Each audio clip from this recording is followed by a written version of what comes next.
Hey gang, Ryan here. Just wanted to give a quick shout out to let you know that what you're about to hear is a little bit less produced and less heavily edited than it normally is. We recorded this 2 days before release, and I had a pretty busy weekend and didn't have time to, let's say, curate as much as I normally do. So if you're going to listen to this whole episode, you're going to hear some stuff from us that you may not normally. Some of it will be entertaining, some of it may not be. But anyways, thank you for listening, and thank you for supporting us so we could get here to episode 50 of The Horror of Babylon. Sit back, stay tuned, pop some corn, and enjoy. This podcast is not suitable for children or those who are easily disturbed. Spoiler warning for whatever is in the title of this episode. And now for the obligatory socials. Please like, share and subscribe. Follow Daniel at DStarSick on Twitter. Follow Ryan at Darth Damio on the Bluebird app. You can find the podcast on Twitter at HorrorPod69. You can also follow us on Facebook, Instagram, Slasher and Goodreads.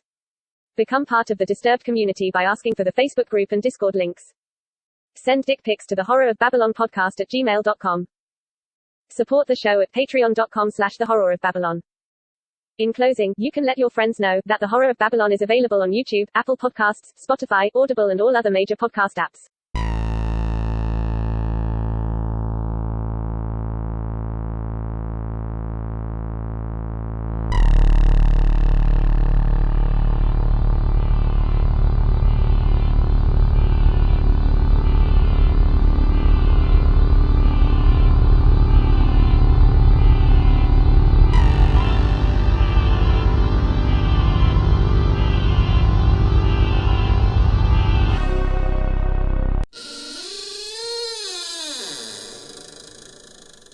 The boundaries which divide life and death are, at best, shadowy and vague. Who shall say where the one ends and the other begins? Edgar Allan Poe. Welcome to episode 50 of The Horror of Babylon, where we are discussing Abraham Lincoln Vampire Hunter by Seth Grahame-Smith. I am Ryan, and with me as always is Daniel. Say hi, Daniel. Roar! And you hear Hef laughing in the background. You fucking said roar. Roar. Daniel, tell the people about the convention we're going to be at in like 2 months. In DualCon, do we even have a plan yet? No, we don't, but tell them the basic information. It's going to be a convention. Oh shit, there's like an entire thing right there. It'll be February 11th, 2023, from 8 a.m. to 11 p.m. That's a long convention. 9 a.m. That is a 9. Oh shit, I need new glasses. It's going to be 9 a.m. to 11:30 p.m. in the Grand Hall of the Charleston Convention Center in Charleston, West Virginia. It is a tabletop and video gaming convention to benefit the American Foundation for Suicide Prevention. We are invited guests. We will have at least one panel, and we will have a booth where you can come and meet the crew and pick up some limited Horror of Babylon swag. So if you want to meet these three idiots, and maybe we might drag a couple other people along with us, we hear me say roar in person. We will, if you want us to record your voicemail, just say roar. Here's a hint. We look almost exactly what you think we look like. Yeah. Just add 30 pounds for me. The vampire's a pure myth, superstition. I may be able to bring you proof that the superstition of yesterday can become the scientific reality of today. As we're starting a new book and a new author we've never covered before, we're going to start with our history on the book and the author. I'm going to go ahead and kick us off. So my first experience with Seth Grahame-Smith was Abraham Lincoln Vampire Hunter when it released back in 2010. So it was spring break in 2010. So it was probably March. It was probably the month that came out. My partner and I were taking our daughter, who was not even 1, I think she was about 9-ish months at that point, to Florida to see her mom, or my partner's mom, my daughter's grandmother. And we were flying, and if you've ever been to an airport, you know that they have these tiny little bookstores that really just sell magazines and brand new paperbacks.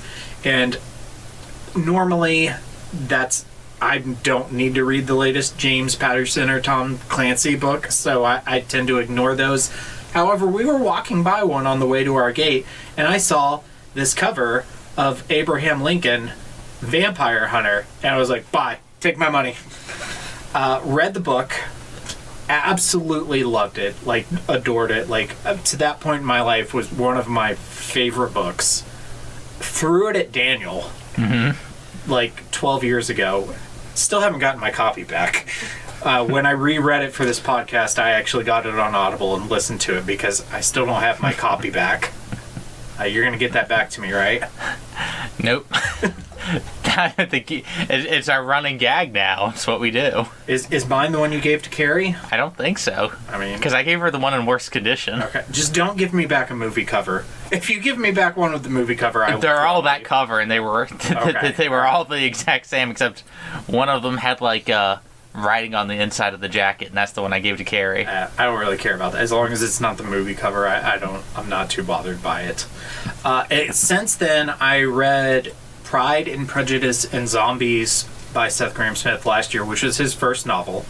And I thought it was okay. I actually like Pride and Prejudice. I read it in college. It's in my top 10 books. Yeah, it's really good. I have a soft spot for Pride and Prejudice. I really suffered through the first half of it, and then at some point when I was reading it, it just kind of clicked, and I was just like, this book is kind of brilliant, and I love it, and I have a lot of respect of it. And my favorite parts of Pride and Prejudice and Zombies were just the parts that were straight out of Pride and Prejudice, and I kind of thought there were too many zombies.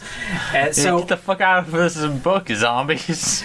So I haven't read any of his other books. I've just read the two. But yeah, that's me. So Daniel, what's your experience with old SGS and this book? The movie was getting ready to come out, and I was like, well, that looks kind of neat. And then you threw the book at me and made me read it. Yes. And that colored my perception of the movie. Yes. Bravo. Mr. Heff. So I have this book. I have a first edition copy, and I have no idea why I have this book. My only guess at all is that years ago I hung out with pretty much nothing but edgelords.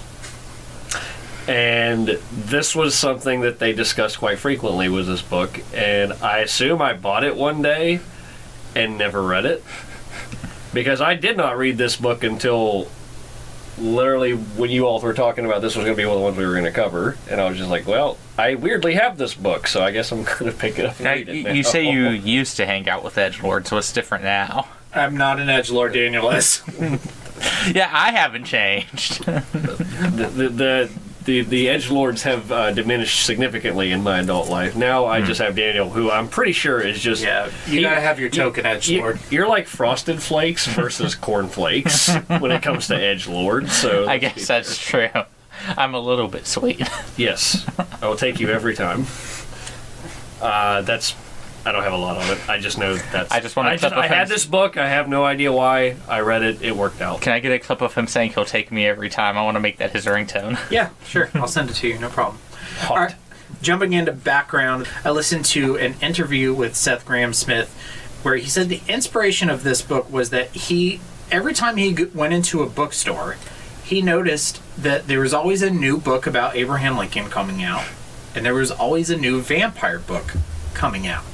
So he thought, I bet I could make some money if I combine those two things. And that's what happened. It was the Reese's cup of books. Peanut butter, chocolate. So a little bit about Seth Grahame-Smith. He was born in 1976. He's from New York State. He has a little bit of an interesting career because he's not just a novelist. He's bounced around between different things. He actually started as a writer doing nonfiction. One of his first big books was The Big Book of Porn, a penetrating look at the world of dirty movies. Okay, can we do that next? Sure. Sounds like Daniel's autobiography. He also wrote something else we would be interested in, the Spider-Man Handbook, the ultimate training manual, and How to Survive a Horror Movie, all the skills to dodge the kills. which Wes Craven wrote an introduction for. Yeah, I'd read that. From there, he got into writing novels, which his publisher actually had the idea for Pride and Prejudice and Zombies and brought it to him, and he loved the idea so much he wrote the book. So that was his first novel, and then he wrote Abraham Lincoln Vampire Hunter, and then Abraham Lincoln Vampire has a sequel, The Last American Vampire, and then since then he has written a fourth novel, Unholy Night, which is a alternate history on the birth of Christ. It's from the perspective of the three wise men, if they were criminals. I know. It sounds so fucked up. But I haven't read it, but... It's a skiff in the basin. I'm just saying. So he didn't write Sensibilities and Sea Monsters. No. He only wrote Pride and Prejudice and Zombies.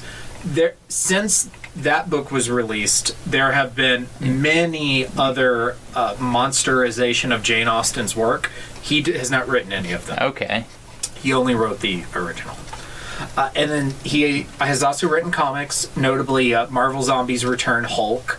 And since then, he's become a screenwriter and a movie producer. Some of his credits include Dark Shadows, Abraham Lincoln Vampire Hunter, the Lego Batman movie, It Chapter 2, Child's Play 2019, the Lego Ninjago movie, and he is producing the upcoming Beetlejuice 2. That'll never happen.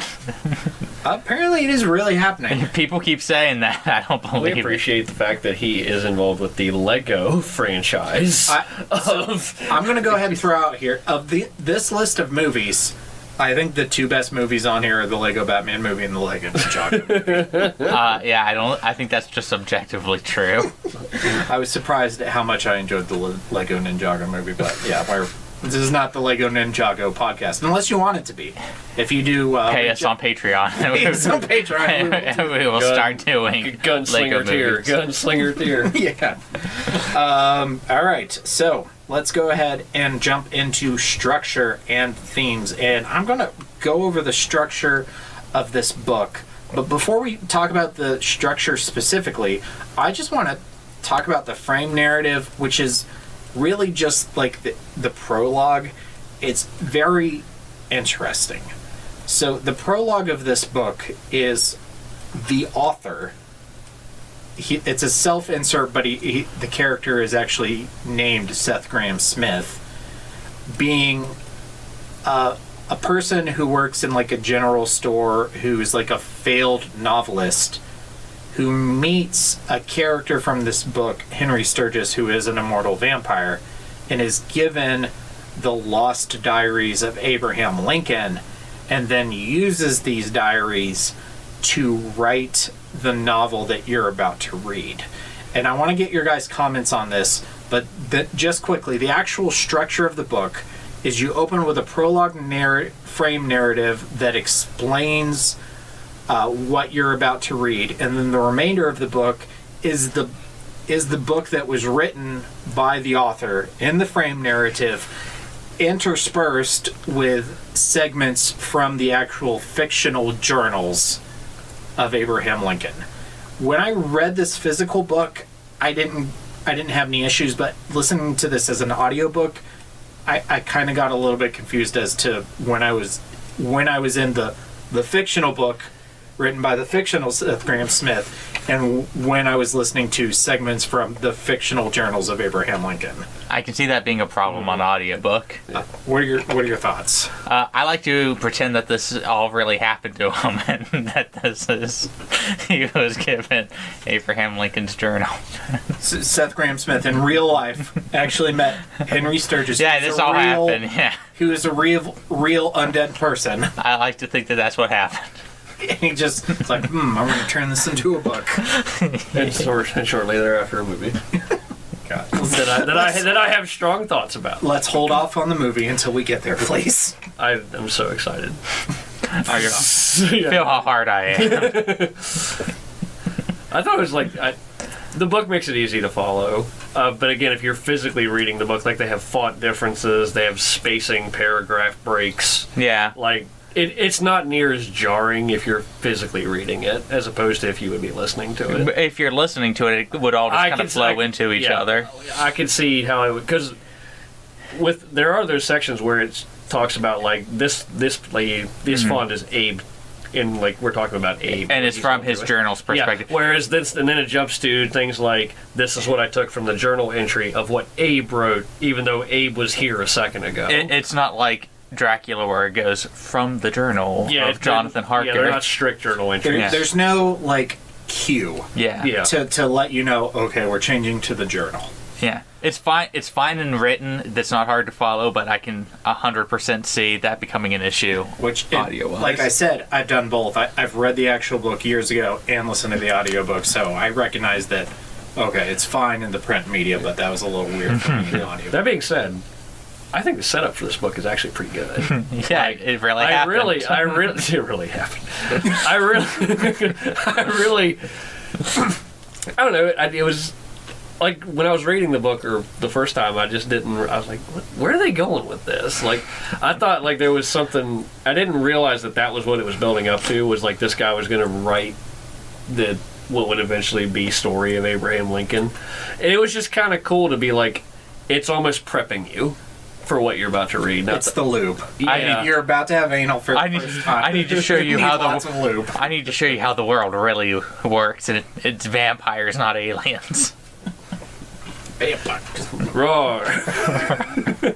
I'm going in raw. When I started it, I forgot about the prologue and the frame narrative, and I was like really confused for the first 10 minutes until Did I buy the wrong book? Yeah, I was like, what the fuck is this? And did I waste my credit? my Audible credit, no! A free book. But yeah, no, I figured it out, and I do think it's an effective way to introduce the book, to establish this is an alternate history. This is speculative history. This is not real, Daniel. And yet, at the end of the book, this absolutely happened. Yeah, this is absolutely it real. says so at the end of the book. It does give you a disclaimer. This absolutely happened. The internet's true, Ryan. Everything. If it's on the internet, it has to be true. That's what Kanye West taught me. All right, so let's talk about genre. So this is horror, but it's combined with historical fiction, or more specifically, alternative or speculative history. What are you guys' thoughts on the mashup between these genres? It makes it horror adjacent. There wasn't a lot in this book that I found particularly scary, but because it's all framed as here's a historical recollection of these things that have for sure occurred, Daniel. So vampires are hard, because if it has vampires, then it's definitely horror adjacent. But vampires aren't always scary. So, for instance, Salem's Lot scared the shit out of me. Yeah. But I also, Dracula is as good, if not better, than Salem's Lot, but I don't find Dracula really scary at all. Twilight is not scary.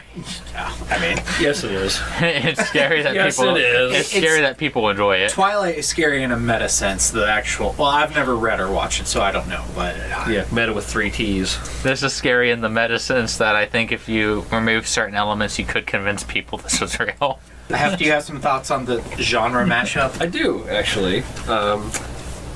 So, I actually think that this book is actually one of the more intelligent books I've read this year, specifically because of its genre mashup.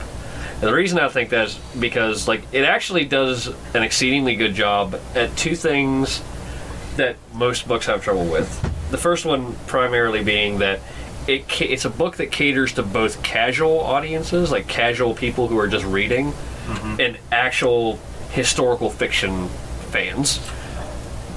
I hate how well thought out your point is. Well, actually, I can speak to that, because in one of the interviews I listened to with Seth Grahame-Smith, he talked about this with Abe Lincoln Vampire Hunter and Pride and Prejudice and Zombies. He wrote both. When he was writing Pride and Prejudice and Zombies, he's like, I want this to appeal to zombie fans, and I want Jane Austen fans to not hate it. I want to try and walk the line between both. And then he did the same with Vampire Hunter. He's like, I want people who read Abraham Lincoln biographies for fun to enjoy this book, but I also want the people who just like the pulpy vampire shit to like it too. Which, if I had to say one word one word to characterize this book, I would say ambitious. Yeah. And in some ways, I think it succeeded. In some ways, I think it failed. Because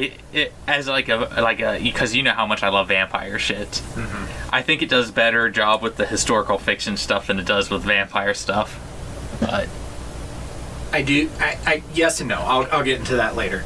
But yeah, it's a huge, ambitious project to undertake, and if nothing else, even if I hated it, which I didn't hate it, but even if I hated it, I would still be like awed by like the idea of taking that on, because you know, when he was writing this book, he's like, I want it to be serious, I want it to be respectful, I want it to have actual history in it, I don't want it to just be a pulpy shitty mess. I want to be respectful. Abraham Lincoln's son died because of vampires. This is where it failed, Daniel. There are ways in which it failed, which we will talk about later. But there are also ways in which it succeeded, and it is one of the more intelligent books we have read. I agree. Yeah, I mean, it does kind of like it's on retrospect too. Like when you're reading it, it really just depends on who you are as a reader, that which side you pick up. Because me, I'm not a history buff. I consider myself, like, by my own standards, to be still kind of a fairly low reading level. So, and the book reads so briskly. Like, you go through it, everything's really pretty easy to follow. Like, it's like, what, it's barely 300 pages. Yeah, it's barely 300 pages. It's a quick book and a fast read. And it's fast, there's not a lot of slow points, but at the same time, like, there's all these things dispersed throughout it that you're like, if I was a bigger history buff, this would probably be way in my wheelhouse, because you can just tell he took the time and there's care that went into like the actual interweaving of the different mediums that he's using, for like with the journal entries being interspersed throughout Abe's sections of his retellings. Like, it's very obvious. Like, I could see like Seth Grahame-Smith having like a fucking conspiracy board, where it's like, okay, these journal entries go here, these were like because you know it was obvious. Like, to me, it's not only an intelligent book, but it's also one of those, like, it's a passion project. Like, it really feels like he wanted to do well with it, and I think that's what makes it such a smart book. In one of the interviews I listened to, he talked about how he had always admired Abraham Lincoln, and prior to writing this book, he had read Lincoln biographies before, and it was a historical person that he looked up to. So when he got the idea, he already had a basis. And then he went even further and read more biographies and learned more on his own, and it was a passion project for him. And you can tell. Like, to me, you can tell. Me, as not a strong reader, can read this and be like, I see that he's trying to fulfill a lot of roles here. And I think this is me reading into what I hear in the interviews, but it seems to be more of a passion project for him than Pride and Prejudice and Zombies, because which his publisher came up to him and was like, yeah, hey, will you write this? He didn't strike me in the interviews I listened to as being like a huge Jane Austen fan. He's a literary person. He definitely seemed like he appreciated her and her work and the things that she accomplished. But he's not like a person like me who's like Elizabeth and Darcy forever, fuck yeah! But the OG ship. Yeah, the OG ship.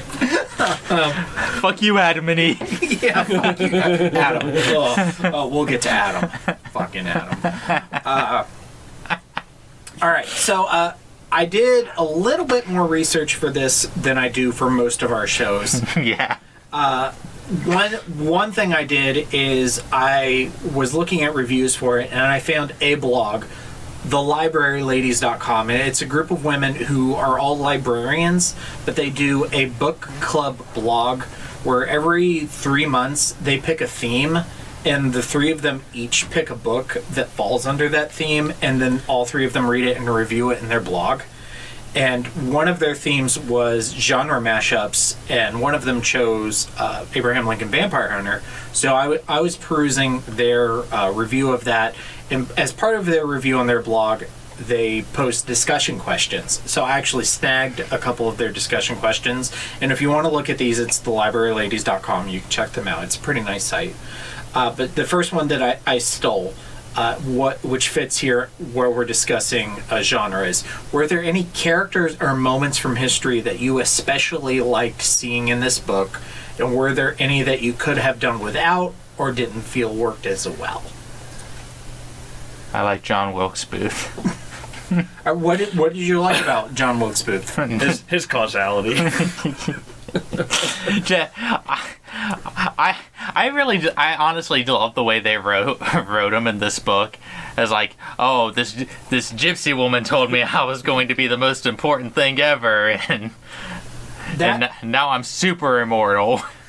That was one of the better adaptations of a historical figure, because the truth is that he was a complete and total egotist. Yeah. And it was because of his mother. His mother raised him to be the special little man. So he was like America's first incel. Yeah. Oh no, because he got laid a lot. Yeah, because he was an actor. He did. I still picture him as looking like Ben Stiller. What's like an actor that's like really far up their own ass? I'm thinking of the dude from. I'm thinking of Charlie Sheen. Charlie Sheen is way up his own ass. Yeah. Okay. John Wilkes Booth is Charlie Sheen that got on a QAnon message board. Winning. What about you, Hef? Was there a particular historical character or moment in this book that you enjoyed? Yes and no. Edgar Allan Poe kind of felt like one of those characters that's just like, who the fuck else would you use? But at the same time, like, as it went through the book, I did kind of find him endearing, and I was kind of like, eventually, we don't care about spoilers, right? No. We put like a giant spoiler warning at the beginning of these. Okay, all right, yeah, no. And then like when he died, like there was a point where I was like, oh, like there was a little bit more. There was a little bit more character build up than I anticipated. I do like Poe. Have either of you guys seen the movie about his death? I think it's called The Raven. It's like a horror movie based around his death. No, but that sounds awesome. Yeah. We should do that one sometime. I think it's one of it's another like alternative history to me, thing. Edgar Allan Poe is one of those like figures that he's so entrenched in Gothic horror that like it's hard to not include. It's hard to not put him in. So like that again, that bugged me, and then it didn't bug me. They never knew each other, so it felt shoehorned because it was shoehorned. However, it fit. It fit. Yeah. I can see him knowing a vampire and being obsessed with vampires, but also running into Lincoln. Yeah. Well, not to be a weeb, but like they worked on the same parallel of like Rurouni Kenshin. Like they're like in theory, there's no way a person like Kenshin and a person like Saito would have ever crossed paths, but because they would have existed in the same time period, it is technically possible. Fucking weeaboos. So that's kind of what this is. Like it's like. No, the likelihood is extremely unlikely, but because they technically lived in the same time, we can make it happen. I'm going to be 100% honest. I didn't know Edgar Allan Poe lived in America. For some reason, he's American? For some reason, I always picture him as like a European dude. Like some dainty little dude with a thin mustache. No. He doesn't have a great mustache like him. Only British people know how to write. Yeah, that's exactly like... I was like, this guy... Have you read The House of Usher? The Fall of the House of Usher? No, I haven't read it. Okay. We need to do some Poe. Like, most of his stuff... Like, I've read the... The one where the heart's under the floorboards. The Telltale Heart. The Raven. I've read Mask of the Red Death. So I've read Mask of the Red Death. The Cask of Amontillado. Yeah. So I've read those four, and I've read The Fall of the House of Usher. Something I think it's called like the Screaming Skull or some shit like that. It's the one where they have the monkey shooting people from skylights. That was. I want to read that one. Can we read that one? It's like it's a thing. It's like there's not read that. It's a story about like. Murders in the Rue Morgue. And like there's a fucking monkey that kills everybody. There's a part of me that every time he comes up, I'm reminded he's American. Like when I read this book, I'm like, oh yeah, he was an American, wasn't he? But after this conversation, I'm gonna forget, and he's instantly gonna become European again in my brain. Okay, so cool. That was a lot. All right, so let's jump over to themes, and obviously, Abraham Lincoln, his life, the myth, the facts. That's a huge theme. We're going to table that. We're going to talk more about Lincoln specifically when we get to characters. But other themes, Civil War, slavery,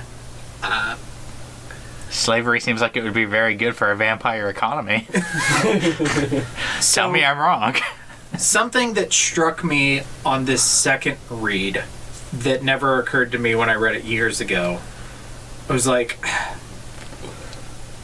this is more the second half of the book. And I'm going to take this moment to say that I struggled a little bit more with this book, this read, than I did originally. And part of that was more the second half of the book, where it's just like, vampires are everything. Everything is about vampires. Slavery, all slave owners are vampires. The Confederacy is all vampires. Vampires, vampires, vampires. And it occurred to me while I'm reading it that some people may read this and saying that blaming slavery on vampires, I don't want to say that some people might find it offensive. So like the blend of, that was actually one of my points. I don't know if this will lead into what you're looking to. The book makes it a point that, like, it is technically, by all technicality, if you don't understand the idea that it's a satire, you could read this book. It really happened. Yeah, kind of. Like, because the book is written in a very serious manner. Yes. It takes itself seriously. The book takes itself very seriously. Now, but again, between the author and even the way it's written at times, you can tell that they're aware that it's very tongue-in-cheek. There is a tongue-in-cheek element, so... Okay, so there's a reading of this book where you could read it that it's making light of American slavery by blaming it all on vampire. Judge them not equally. Which I would not argue with somebody who read it that way and was maybe offended, but I would have a counterpoint to them. Yeah. Is that the book tries to balance that out by having an entire good faction of vampires to remind you that there's also humans on the vampire side in the South. So... I think vampires are usually best when used as an allegory of blood-sucking capitalist parasites, or whatever you want them to be at the time. In this book, they're an allegory for plantation owners and slaveholders who were parasites of the people who were doing their work for them. You know, the slaves were doing all of the actual physical labor, growing and harvesting the cotton, which then the slave owners would then profit off of. And Dracula is an aristocratic foreigner, so which British people were super afraid of. I think it's exceptionally important that anybody that goes into a book like this is comprehending of a couple of things. One, satire exists. Yeah. And sometimes that doesn't really follow well over people. Not that I'm not saying that like some people are simple. I will say that. But if you go in reading this as somebody who is so culturally aware of yourself that you're easily offended, then stuff like you need to understand the satire also exists, because that's a double-edged sword. If you go into something that is intending to be over the top, reading it as over the top and thinking that they're actually doing it on, like, as a person who's trying to be, I'm also trying to struggle like to figure this out. But basically, you have to understand that it's not all about a message. Sometimes a story is just a story. Sometimes a book is just a book, and the story is a story. This is a historical fiction. And the author thought it would make a fun story. The author thought it would make a fun story. Like, that's like, I don't believe in any way, shape, or form this book is meant to offend anybody. No. I think it is intended to be satire, just from the basic overall concept of the book. So if you are a person who is easily triggered by really anything and just doesn't understand the concept of satire, I'm not going to say even this book isn't for you. I'm also going to say you just maybe need to be a little bit more aware of things around you. Well, I wrote two things. Yeah. One is, I don't want to tell people not to be offended by things. When it's not my place to tell someone to not be offended, especially when, I'm not a person of color and I have no frame of reference for what their ancestors went through. But I do want to acknowledge that we've come to a place in society where the word slave and the term slavery has become such a hot button thing to the point where we can't even call Boba Fett's ship Slave One anymore. It's just now the Fire Spray ship. I'm gonna keep calling it Slave One. I mean, it's been Slave One since I was 5 years old. So Yeah. in my head, it'll always be. I don't care what they call it in the show. It's fine with me. I don't care if they change it, but I'm just saying, like, those are words and terms that are triggers for some people, and I'm not going to tell someone to not be offended. But I do think you're right that you need to be aware of, you know, what triggers you and why something triggers you, and try and examine yourself outside of that. And like, okay, why does this bother me? So this book didn't offend me, but something that did bother me a little bit. My pants are ready. Put that away. You're poking my eye. I prefer the first half of the book where the stories were smaller and where it was little explanations in Abe's personal life involving vampires. As the book goes on and it gets closer to the Civil War, it becomes on a much more grand scale where basically everything is blamed on vampires. I agree with this. This is actually... What I would prefer is if the responsibility for the sin of slavery in this book was shared by both humans and vampires. This book almost exclusively blames it on vampires, which I could understand somebody finding a little disrespectful of the memory of people who suffered under slavery. I think the book would have went over a little better if it was a collaboration of actual humans and vampires rather than this shadowy cabal of vampire slaveholders. I can't say anything. One of my favorite animes is Hellsing, and they literally just made all the Nazis vampires. As I was reading this and I was having these thoughts, I was like, oh, wait, and I guess like all the Nazis are going to be vampires too. And then that's literally in the end of the book. The second vampire uprising is the Nazis. To be fair, I think that if the Nazis had the opportunity to become vampires... They totally would. No. Hitler was obsessed with the occult. If he had a way to live forever, he would have done it. I honestly think that kind of works better than the people... the mostly Southern Baptist slave owners. Yeah. If that makes any sense. If one group was going to be all vampires, I would believe the Nazis before I would believe the slave. But that's how I thought of the book the whole time. I was picturing the over-the-top Nazis from Hellsing. Yeah. No, I get it. I do agree that I think the best parts of this book is when they took small moments from Abraham Lincoln's life, where there are questions, like there's like missing gaps, and the author just went, vampire. Yeah, like his mother's death. Vampire. Yeah. I think that's where the book is the strongest, because it reminds me the most of Ancient Aliens, where they take a question in history and just go, alien. Yeah. When he's a boy, vampire. When he's a boy is like one of my favorite parts of the book. Because as he's then I shall need more steaks. That's so good. That's such a great line. That's so good.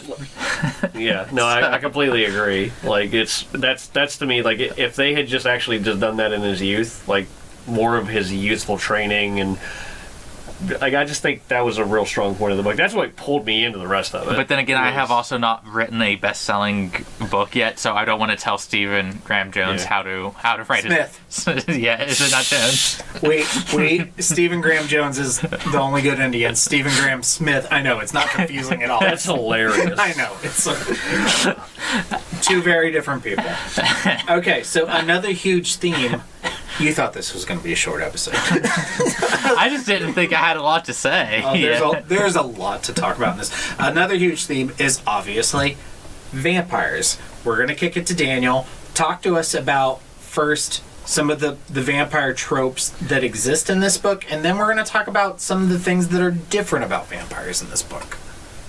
And I do have notes on the screen you can use. Well, it's really hard to talk about like what's different and what's not, because like when you say, well, these vampires can walk around in sunlight, Daniel instantly goes, yeah, so did Dracula. I just mean by like the normal conventions. By Hollywood standards, yeah, they can walk around in daylight. garlic doesn't affect them. And in fact, that's one of the first things that Lincoln learns is, no, they're just going to smell it on you because they can smell from so far away. Yeah.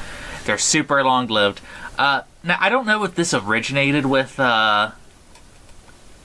because vampirism is very unclear in Dracula. And so the first time I think of, like, this transfer of vampire... Like, how vampirism is passed on where you share the vampire's blood, I think of Interview with the Vampire. Mm-hmm. That's when it got, like, a super big thing.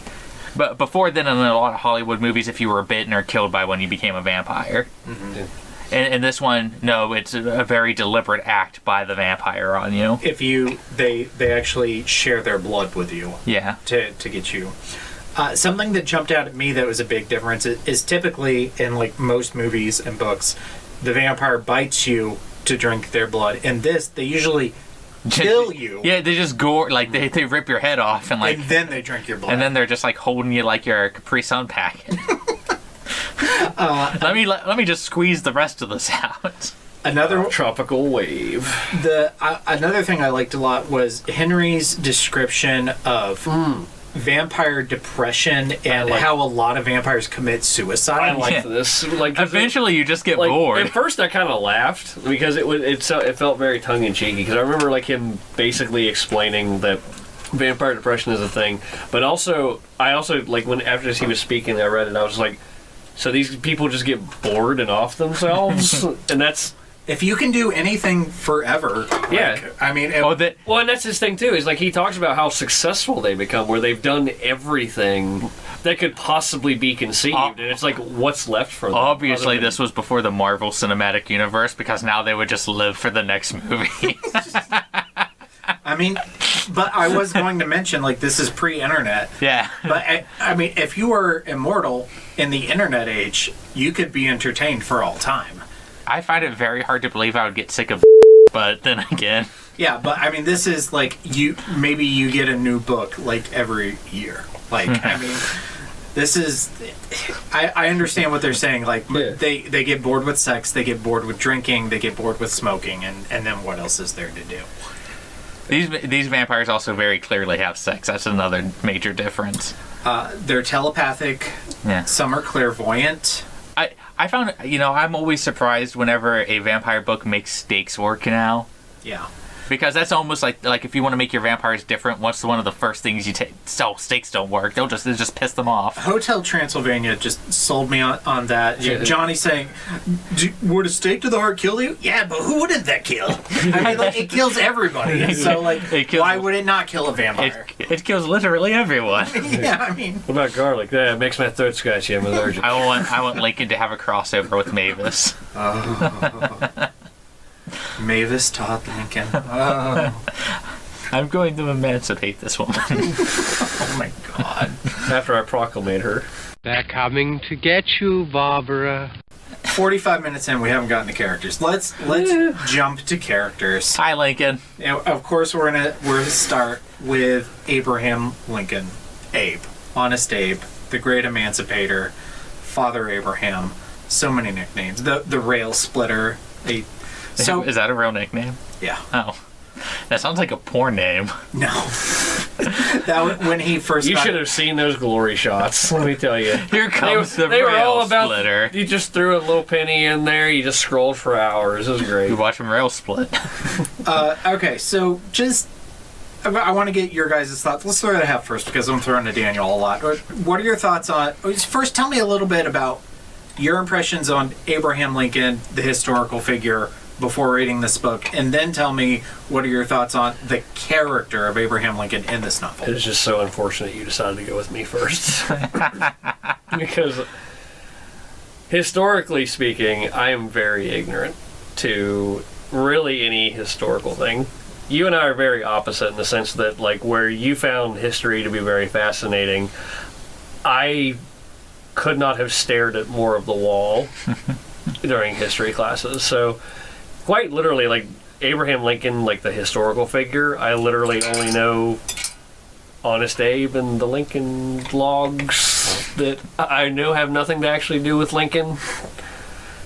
So I don't know much about the historical figure. I'm ignorant in that aspect. Okay, so what about the character? Now, the character in the novel I found to be kind of rebellious, but at the same time, like, there was a method of revenge to it. So he had kind of like this,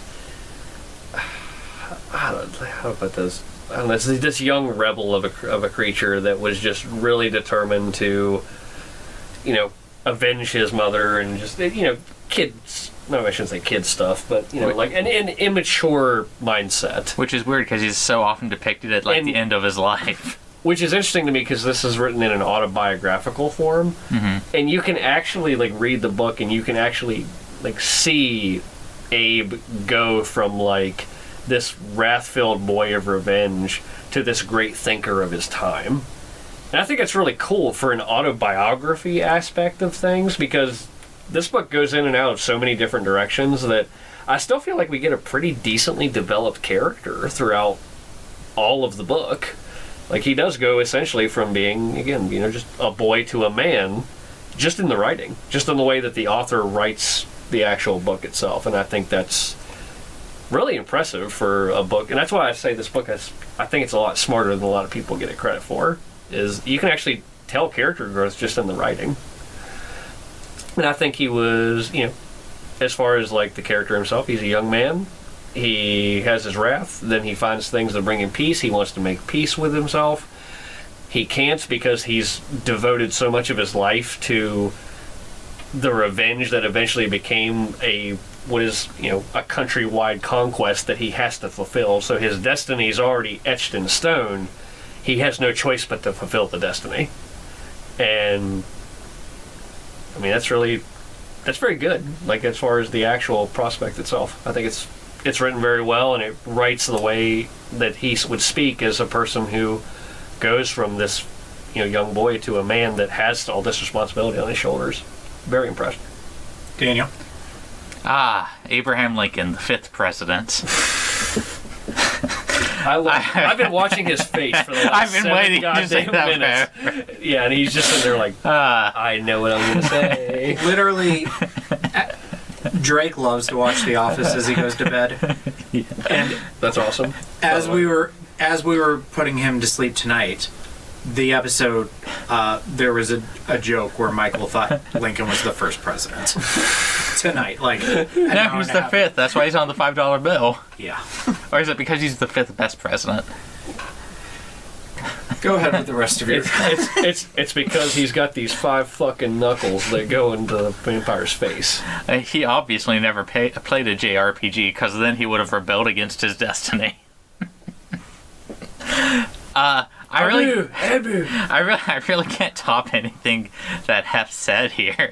You really get like a full picture of the character's life, of how he goes from this like rage-addled child who is absorbing anything and everything to try to just get the smallest amount of revenge on what he perceives to be the problem, to a guy who sees in order to really destroy what has been plaguing his entire life, he has to get rid of an evil institution on a foundational level.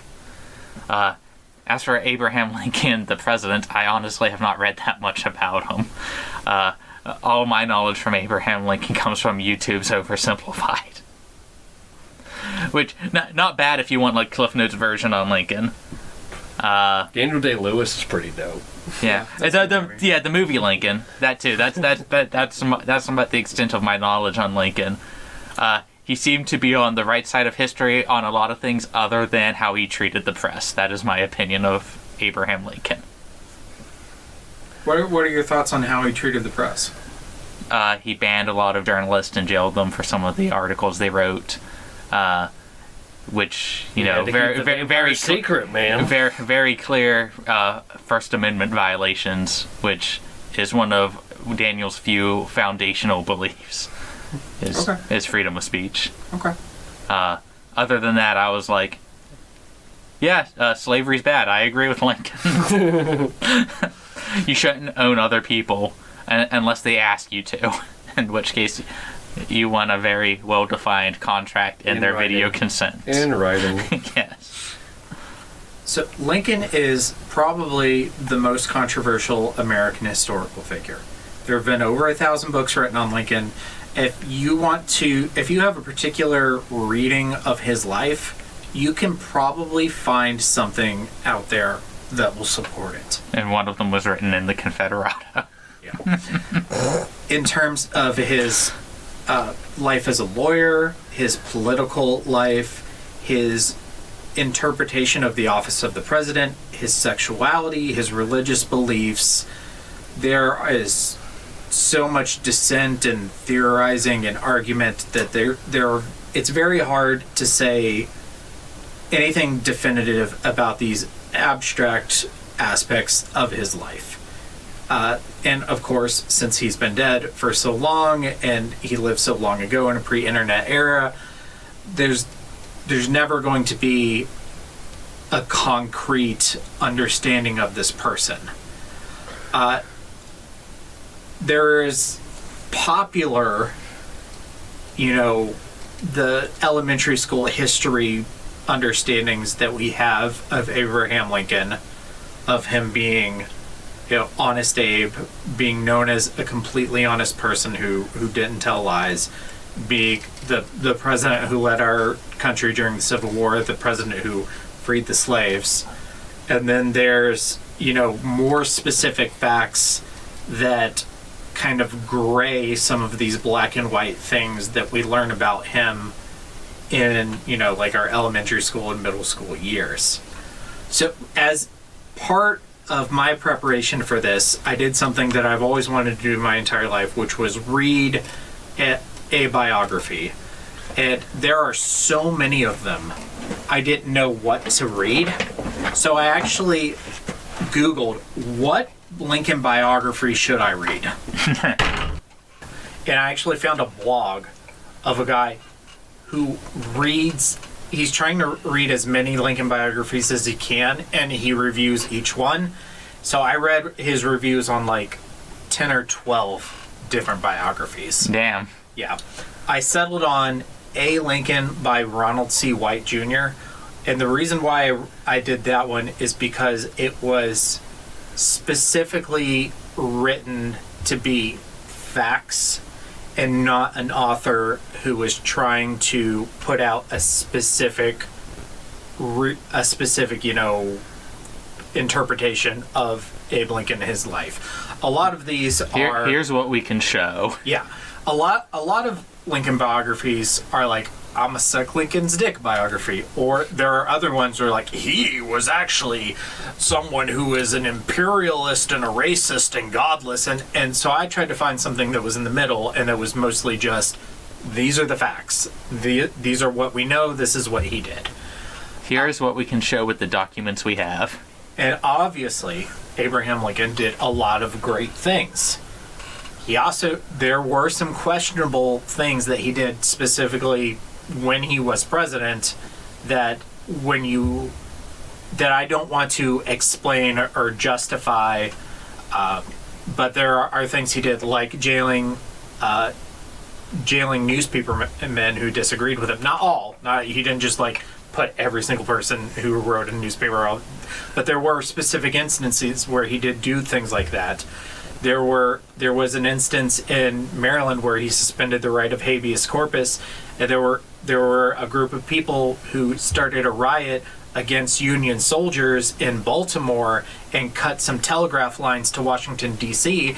that he had jailed for the duration of the Civil War for 4 years with no trial, which, yeah, that's questionable at best. It's questionable. At best. At best. But anyways, what I want to say is that history is not black and white.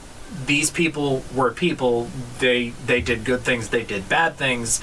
And that because he lived such a long time ago, we're never going to know exactly what was going on in his head. We're never going to discover a secret blog where he recorded his own voices. He'd never had a vlog every night where he went to bed and recorded his own thoughts. Until we become a disciple of Henry Sturgis. Yeah. But based on the biography I read and my 10 years of watching History Channel as a kid and studying the Civil War extensively in college, I would say that this book has a lot of correct facts and stories about Abraham Lincoln, but the character kind of really fell flat for me.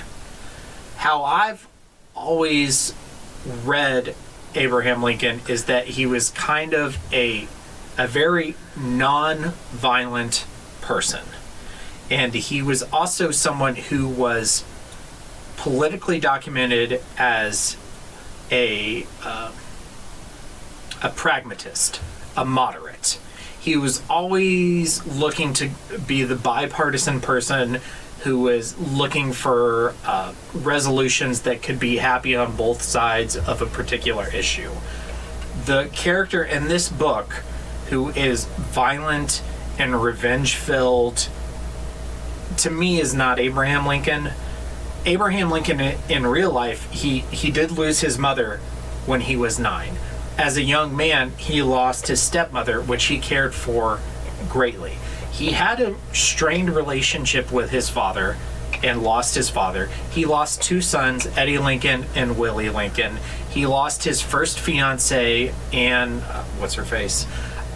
They were all killed by vampires. Yeah, but he had a great trial of life, and he had a lot of excuses to, kind of throw his life away and become a drunk and go out there and be brawling and drinking whiskey, and he didn't. He didn't do any of that shit. He, used that to all of his losses in life to personally fuel his own motivation to better improve the country.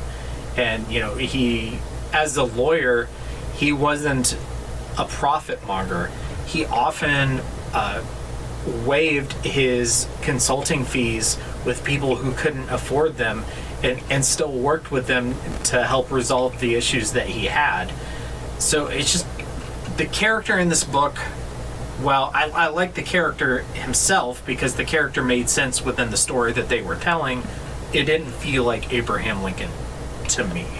For a guy who jailed a lot of people, he also suspended a lot of sentences.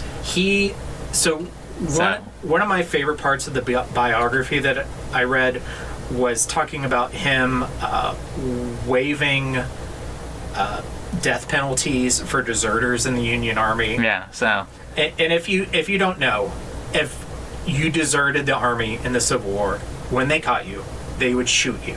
And the purpose of that was to discourage other people from deserting. So you don't run away. He would...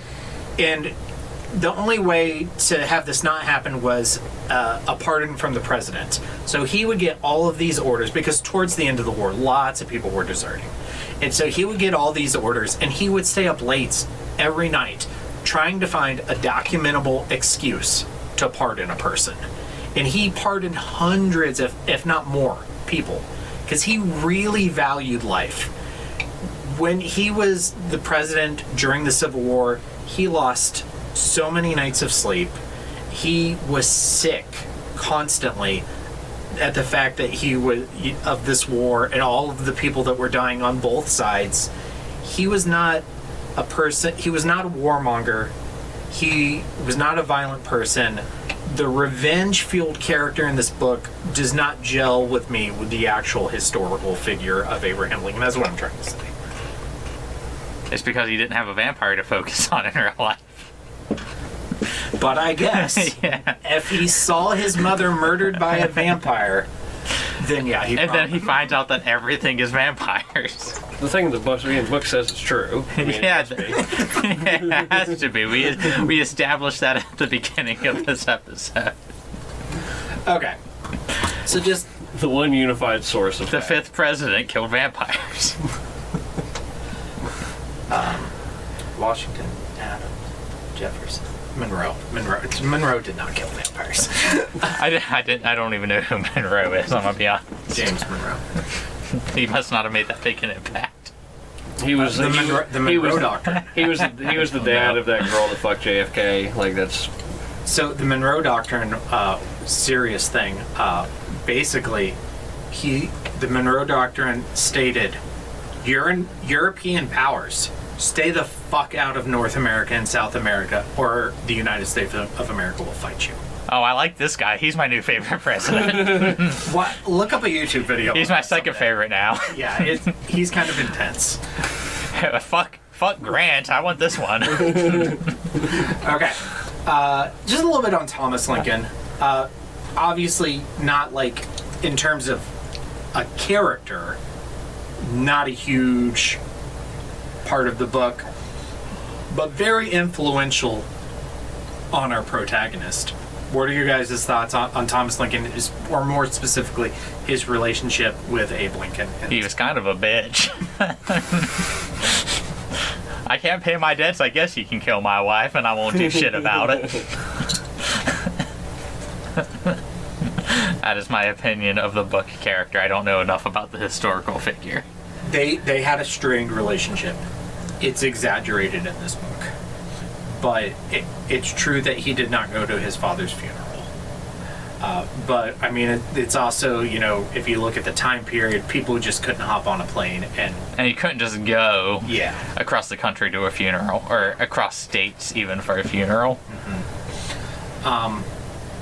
But they did have a strained relationship. He did not encourage the book learning that he wanted to do as a child, unlike his mother. His mother read to him. His mother allowed him. You're going to split rails. Yeah. His father wanted him to work. His father was a carpenter. His father was very religious. And as a kid, Abraham Lincoln was not religious. He never joined a church.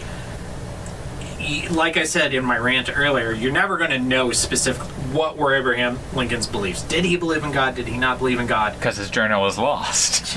But the characterization that most people kind of seem to agree on is that he questioned religion when he was young, and he was more of a believer when he was older. What do you mean Job said thank you to God?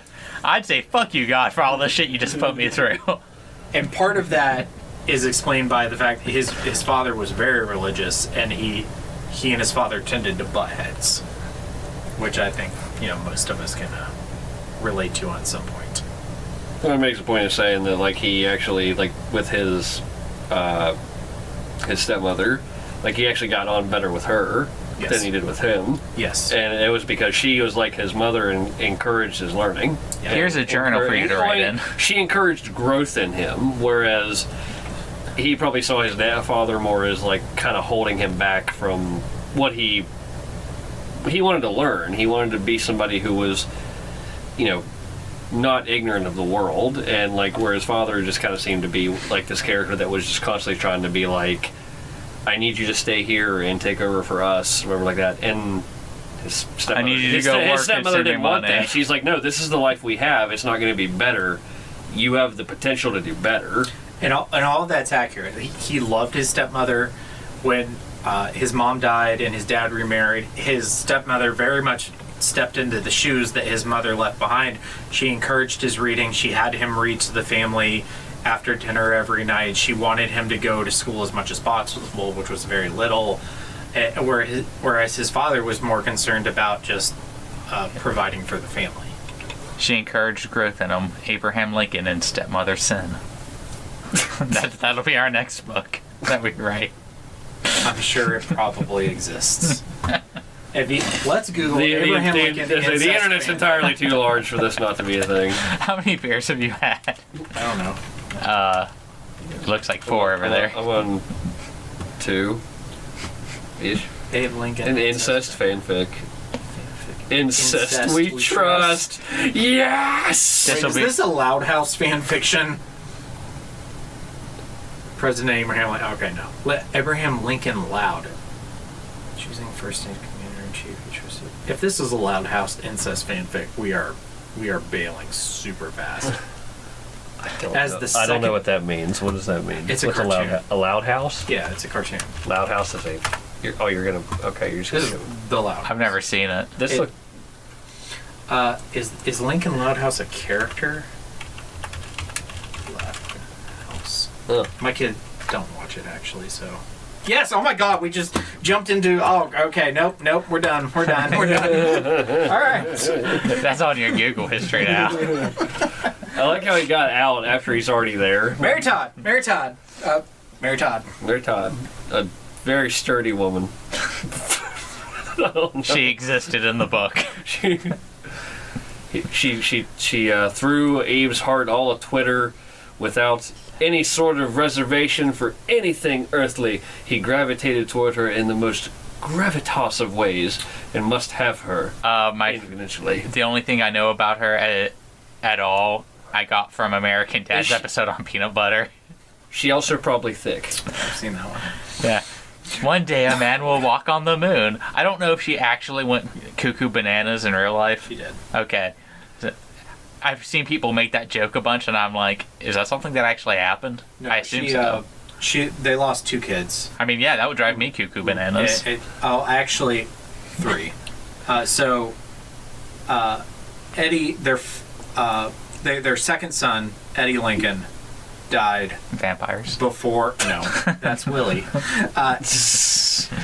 Died before he was president. Willie died while he was in office. Then Abe died. And then their youngest son, Tad Lincoln, died. So she saw 3 of her 4 sons die. Is the Lincoln bloodline dead? No. Okay. Their only son to survive them both was their oldest son, Robert Lincoln, who did go on to marry and had kids. Okay, because I was going to say if they all died, I might believe this vampire thing. So actually... Can't have any successors. Mary's a high point in this book for me, and I'll tell you why. Because what I was talking about earlier with the smaller stories, questionable parts of his life that we don't have answers to, it's true that they courted, and then he broke up with her for about a year, and we don't know why. Oh, so that actually happened? That actually happened. Oh, okay. And there's no documentable reason as to why he broke up with her. There's a lot of historians who have speculations and theories. Gay or vampire? Gay being one of them. But gay vampires. But like you can just say vampires. Ooh. The vampire explanation in here just like fits right into that historical mystery that we don't have an answer to. Okay, that works. Yeah. Yeah, That's it. I like it better now. Which is totally cool. Because when I was reading the book, I'd be like, man, I wouldn't take this guy back. But I guess that just happened. All right, so let's talk about Henry. Henry is the only truly original character in this book. Of course, he's the vampire character, and kind of, I hate to say it, but he's kind of Abe's Gandalf, Obi-Wan, Dumbledore kind of character. He's the mentor character. That's his big. Yeah, except he doesn't die. Yeah. And I took this question from the library lady. Shout out to them again. What are your thoughts on Henry? And did you feel that you got a good impression of him as a character? Did you understand him and his motivations? Or what are your props and your slops for Henry? Yeah, no, I understood him. He spells out pretty much his entire life. Like, here's how I became a vampire, and here's why I don't like vampires. And here's why so many vampires off themselves. And we don't know where we came from. So I think he's very much more like you in the book. I don't feel like his character is needing to go super deep.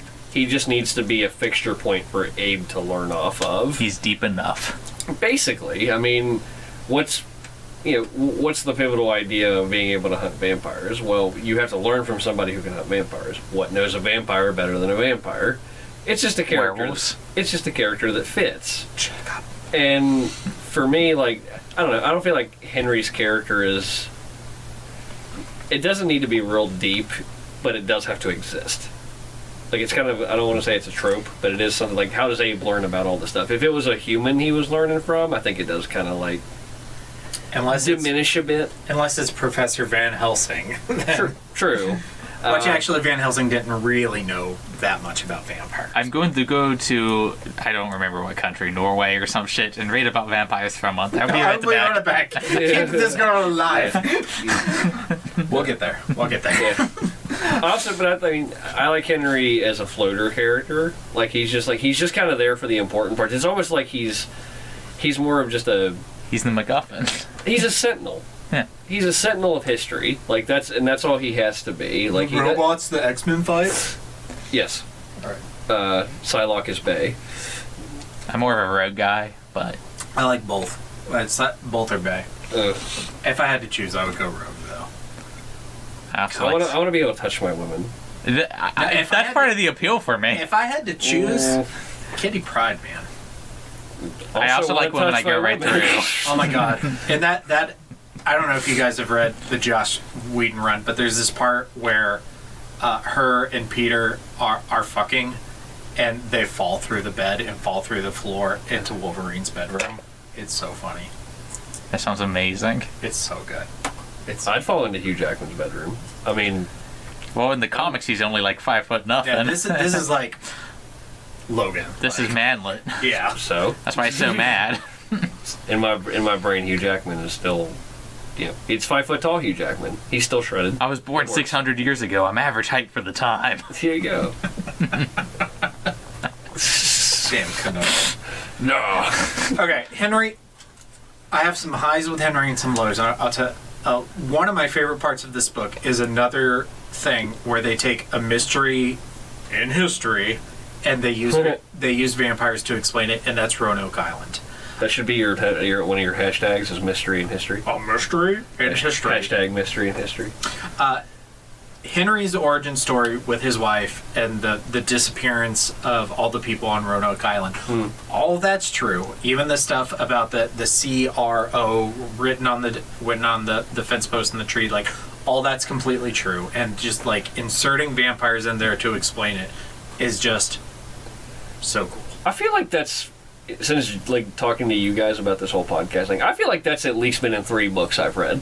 It was in Phantoms. It's used a lot because it's one of those like you just put anything in there and it works. This is the second time on this podcast that we've gotten an alternate history explanation for Roanoke, because the ancient enemy in Phantoms killed everybody on Roanoke. Okay, all right. I was gonna say, like, I was reading this book and I'm just like, this is not the first time I've read about this. What? Punch Roanoke Island into YouTube and watch like a 10-minute video on it. It's super fascinating. There's no definitive explanation to what happened to those people. Like, most historians think that they ran out of food and left the island and integrated themselves into a Native American tribe. But we don't know, and we're probably never ever going to know. There's a Supernatural episode about it where my wife was watching it, so that came up the third. That was the third time I was thinking of. It was actually me, but that's a spoiler at the end of your guys' lives. What I don't like about Henry is twofold. One goes along with what I was talking about with Abraham Lincoln earlier, where he feels like a different character. To me, the real Abraham Lincoln would never take orders to murder someone blindly. I don't understand why the character in this book would, like, I hate vampires, I hate all vampires, I'm going to kill them. Oh, I get saved by this vampire. Okay, yeah, I guess. Yeah, because he introduced himself as a vampire first off. Yeah, and he's like, okay, yeah. I guess you're okay. You're an okay vampire. But now, for the next so many decades, I'm just going to kill whoever you say to kill without questioning it, even though I just established that some vampires are okay. But whatever you say, I'll kill them. No questions asked. Abraham Lincoln respects the hero's journey and has to listen to the mentor. That bugged the hell out of me. He watched Kung Fu. He knew. The one that bothered me the most is when he sends him to kill Jefferson Davis. And just thinking of Abraham Lincoln as a political assassin was the closest I was to offended during this book. It's just like, oh my, that's ridiculous. The second thing that I don't like about Henry is the quote-unquote union of vampires. It does a good job of explaining why Henry doesn't like other vampires and why he is willing to like almost starve himself and why he is, like hunting other vampires. But who the fuck are all of these other vampires in his union of vampires? I only have fan theories. I know, like it does not do a good job of explaining this to me. Like why do they oppose? It makes sense why the southern vampires are pro-slavery because they get to eat. Yeah. But why? That gets what they need to do to live. But why are all these other vampires opposing the Southern vampire? Like, it makes no sense to me. In my brain, they played Lincoln as part of a long con in order to gain control of the country as a much smaller group. In my opinion, Eventually, they'd become the oligarchs. They'd become like the top 0.01%. in my head, they're playing a longer con Yeah. where they're all actors that eventually get to Hollywood and play vampires in actual Hollywood. Robert Pattinson? Is 100% a vampire. So is Evan Rachel Wood. So is Wesley Snipes. Are we talking about Inside Job? No, we're talking... Because that cartoon just dropped a new season, and that's literally a plot point, is all the actors in Hollywood are really vampires. No, just the ones that play vampires in movies. Yeah. That's funny. Nicolas Cage was one, because he doesn't age. Yeah. He's not a vampire, he's Renfield. I thought he was Dracula in the Renfield movie. Yeah, I think he is. Yeah, he's going to be Dracula in the That is either going to be No the best movie or way. the worst movie. I cannot wait. I hope he has the accent. That and of it. Cocaine Have you seen Bear. a picture of him in that? No. Hold on. Can you, like, are we getting, like, Con Air Nicolas Cage for this vampire? No, we're not. It probably more like Ghost Rider 2 Nicolas Cage. The fact that Nicolas Cage isn't in Cocaine Bear is a tragedy. Put the blood back. Like, here's him as Dracula. Wow. It's probably going to be really bad. He's like, yo, I swear. He looks like Elvis just woke up from his night at the Playboy Mansion. All right, let's wrap up characters, and we just want to talk a little bit about Hef. I love talking about Hef. Let's talk about this. Hey, I'm Date Hef. Nice to meet you. Abe's two vampire hunting partners, which are both real historical I didn't know these were real people. They are real people. That's hilarious. And I'll give you a little bit of background on each of them. But first, I want to hear your guys' thoughts. We're going to kick it off with Jack Armstrong. Which is the one that lost his arm again? Jack Armstrong. Yeah. Okay, that's funny. Who the entire time I was listening to this book, I was picturing as Colonel Armstrong from Full Metal Alchemist. I was picturing somebody way more burly than this guy. This guy looks like he might have looked tough back in his day. I pictured Gimli. Yeah. I was picturing somebody that looked closer to Grant. Yeah. I see what you're saying. Even though I don't think they described him that way, but that's what was in my head. But if you so for the listeners, in our outline, I have actual photos of these people.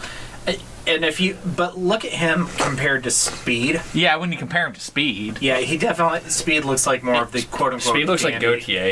It's Elvis versus Michael Jackson. Okay, so Armstrong, the character, what do you guys think?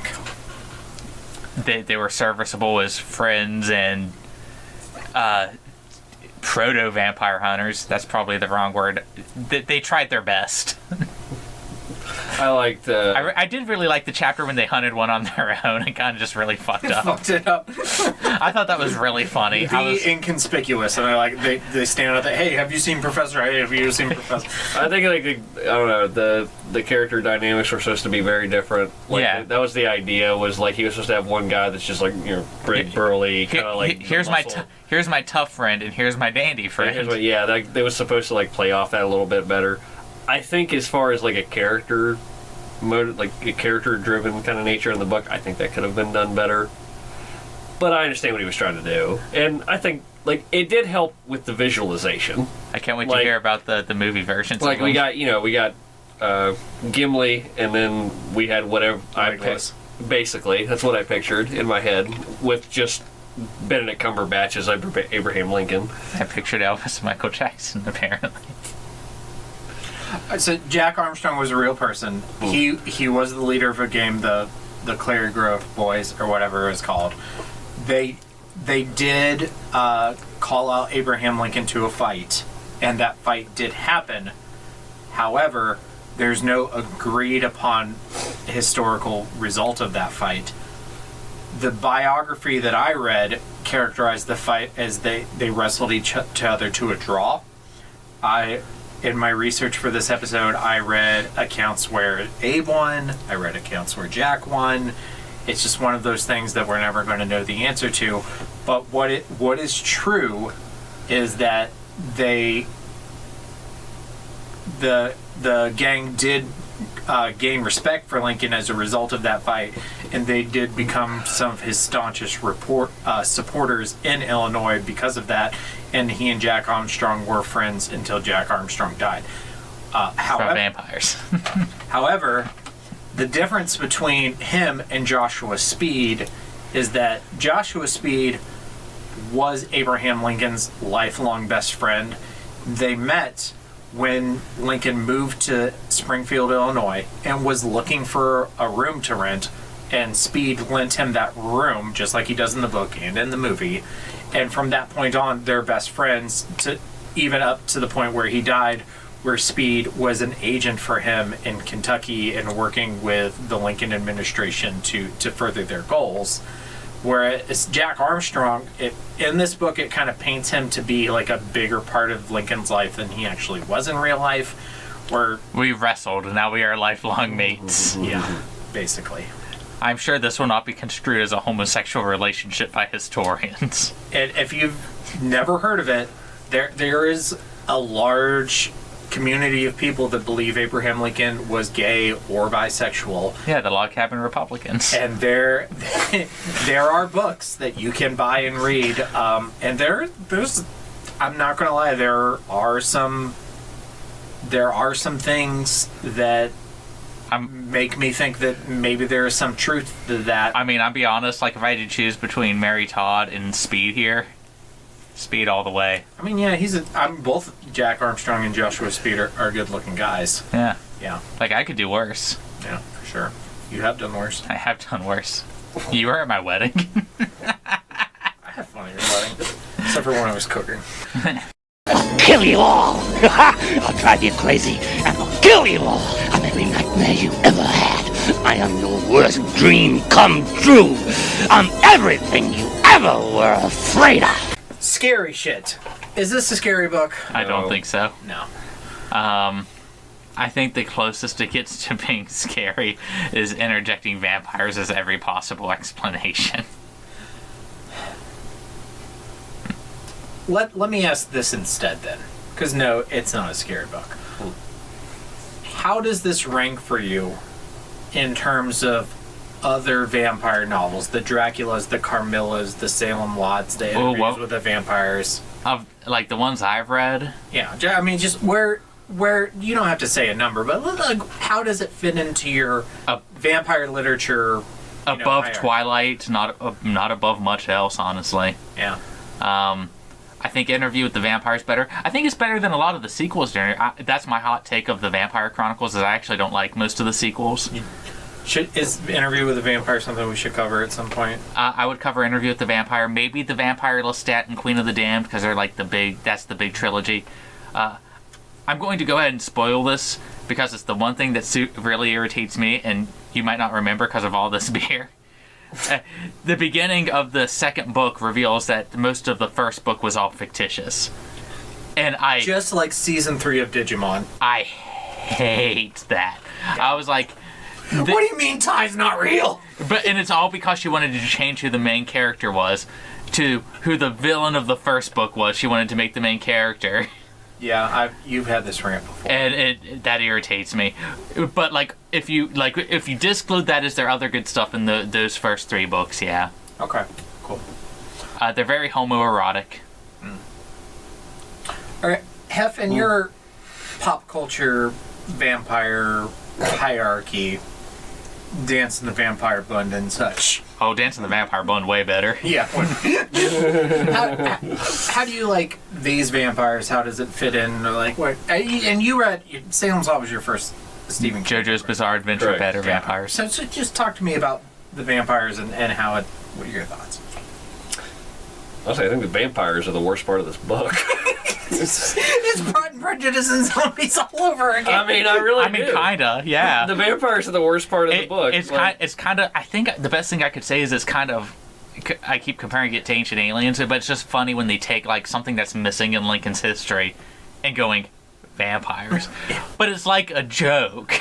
It's not. It's not scary. It works for me when it's something on a small scale, personal in his life. But when it's on such a, like, slavery, vampires, like, I think the grainer the book gets, the more I have a problem with it. Yeah. Like, like I said earlier, like, my favorite parts of the book are actually the beginning parts, where it's just kind of like, it's a part of his childhood. It's really something that more shapes him rather than is his overall destiny kind of deal that ends up being the whole overarching storyline. Yeah. Like, as it goes through the book and deeper into stuff and that everything gets more grand scale, I kind of just became more like, most honestly of my more eye boring. rolling, most of my eye rolling happened in the last third of the book.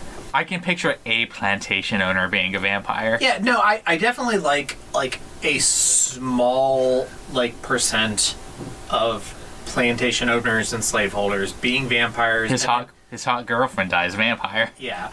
and they, like, kind of, like, in the background are kind of influencing things politically, but, like, when it's, like, characterizing that, like, no, slavery is just because of vampires, like, yeah. You know, yeah.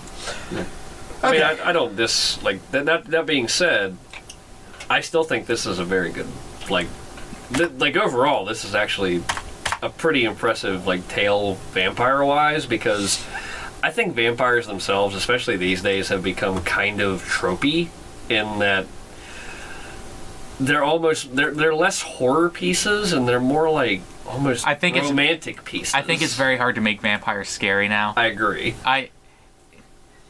So this is a nice middle point to me. Yeah. Like, no, they're not scary, but I'm also not worried about them going into the sunlight blinding me. This was also written at the height of, like, the vampire craze.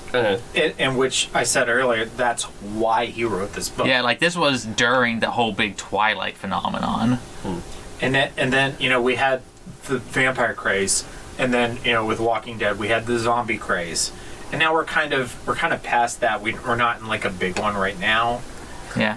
Zombies, I feel, are like the french fries of horror monsters, is that you can almost always do a zombie thing. Yeah, I mean, it's hard to, like, screw up a zombie movie as long as, like, people are getting eaten. But someone in vampires are the Shamrock Shake. You got to be in the mood for it.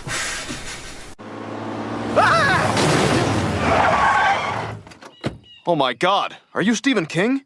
No, I'm Dean Koontz. Oh.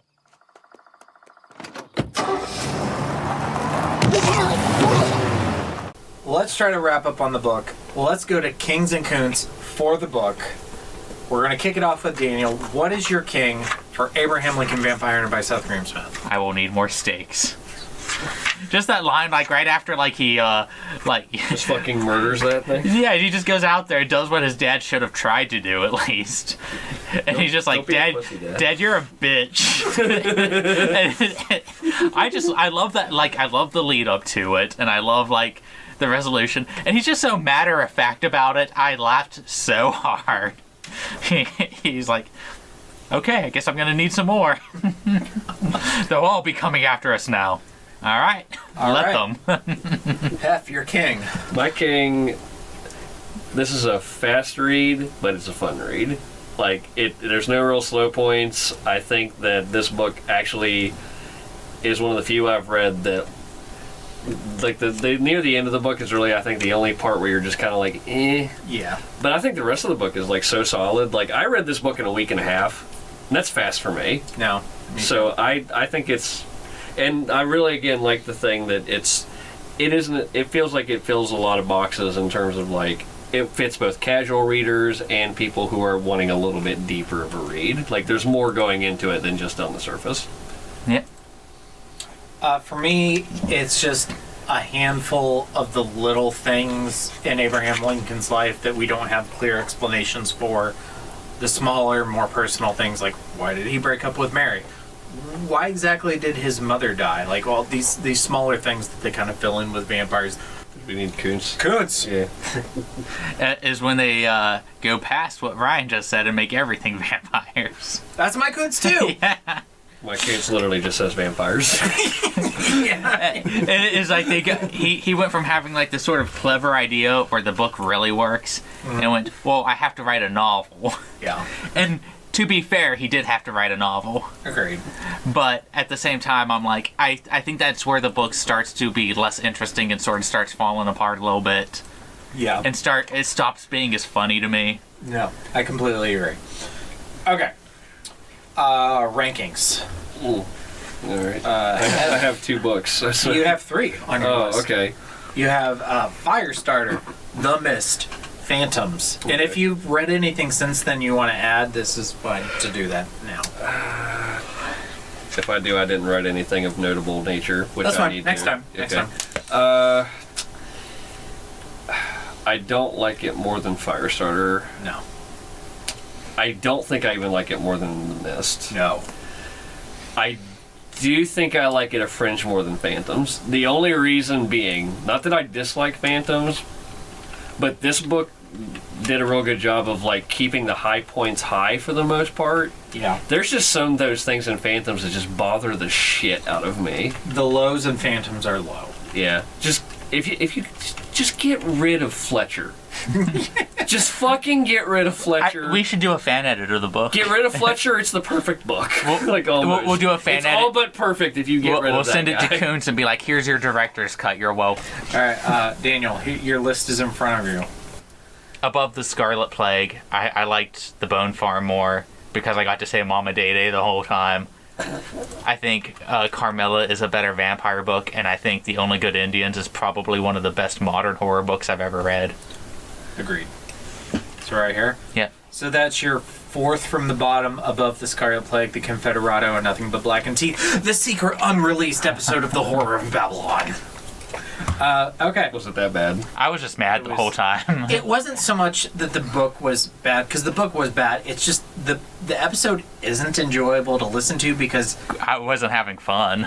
It's just railing, and it's on the Google Drive. You can listen to it if you want to. Yeah, fair enough. And I put it basically the same place Daniel did, just below the Bone Farm and above Nothing But Black and Teeth and the Confederado. And not that it's bad like those bottom two, but no, it's just. And I even think that we mostly read good stuff on this podcast. In a lot of ways, I think it's better than the Bone Farm. It's just that the Bone Farm doesn't really have any lows. I had so much fun like listening to it and talking about it was such a jam. And the Bone Farm is just a consistently enjoyable read throughout, whereas Abe Lincoln the highs are higher, but some of the lows are just so low. Yeah. Okay, great, cool. Are we on homework? No, I think ranking. Now we're going to talk about the movie. No, we're on trigger time. All right, so just a little bit of background on. Now we are going to discuss Abraham Lincoln Vampire Hunter, the film from 2012. Normally we do adaptations separately. One, we didn't want to spend a whole episode on this movie. Two, we needed a slot to cover the film Horns, which we did from one of our giveaways during the 13 Nights of Halloween. So we decided to combine the episodes. I'm going to give you just a little bit of background here. So the screenplay for this film was written by Seth Grahame-Smith, which I almost refuse to believe. Daniel and I were talking about this before F got here. The two theories we came up with were, one, either the producers came to him with a script already written and they just wanted to put his name on it to give the film more legitimacy, or... And my theory was he was told he needs to write the Hollywood version of this book. See, interestingly, I did look up stuff about this before because I knew this was going to come up. Yeah. And I did read, again, it was from Forbes, which is not exactly what you would call reliable. Yeah. But there was a thing there that said that, like, he did have a hand in writing the screenplay, and his methodology for writing the screenplay was, there is no way in fuck that I can translate what I wrote in this book to a screen, so let's just make it fun. Let's just fucking go balls to the walls and just have a... And I said that they should have just done like a spoof on like a History Channel movie. Yeah, but I did read from Forbes that they said that he did take place and the conversation and writing did happen. It was just that he knew it wasn't going to be a faithful adaptation, so he chose to make it as goofy as he possibly could. Okay. Couple more factoids before we get into our discussion. One, he is the only person who's credited with writing it. I'm sure. I know how Hollywood works. Yes, there were probably some other people, but he's the only one credited. It was directed by Timur Bekmambetov. I'm sorry. I'm sure. Wow, that's a name. He's a Russian. Okay, this person is a Russian and Kazakh. I forgot that was a real place. It is a real place. Fun fact: he directed Wanted. Wanted's fun. I haven't seen it. Yeah. It's good. Surprisingly good. Yeah. This film had a budget of a range of $69 to $99 million, so just under $100 million. Its gross was $116 million, so there was technically a profit. However, that would still generally be considered a failure. In order to make a net profit, a movie has to get at minimum double its production budget because of theaters keep half of the movie revenue, so you've got to cut that in half already. That's half of that's the theaters. Yeah. Unless you include China, but I don't think this was back before the big China craze. I get paid so much money to be 100% all the time. Where's the justice here? And this movie was very, very poorly received in all aspects, both critically and in terms of your general audience. We're not going to go through characters, theme structure. We're just going to have some general discussion and then do Kings and Koontz rankings. We're going to throw to Hef first because he's been chomping on the bit to talk about this. So, all right, Hef. I don't think this movie is near as dog shit as people give it crap for. All right, tell us why. Well, specifically, the comment I made earlier, where if I read that and if that is based on actual fact, even Seth Grahame-Smith is just like, fuck it, let's just have fun with it. Which, I could see his passion project being like, my book is the masterpiece. This is clearly an adaptation. And they're going to want to... strong. Huh?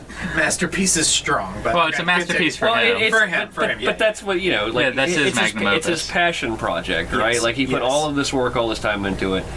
Him being as media conscious, I imagine, as somebody would be, I could see him being coming in and being like, I'm not going to let anybody else take my adaptation and just fucking trash it. So why not let me do it? I'll trash it myself. Hollywood, I'm willing to sell out. And I mean, this is a dude that literally wrote a book that's just an entire satire. I could totally see him being just like, yes, please let me write this movie so that I can trash it myself.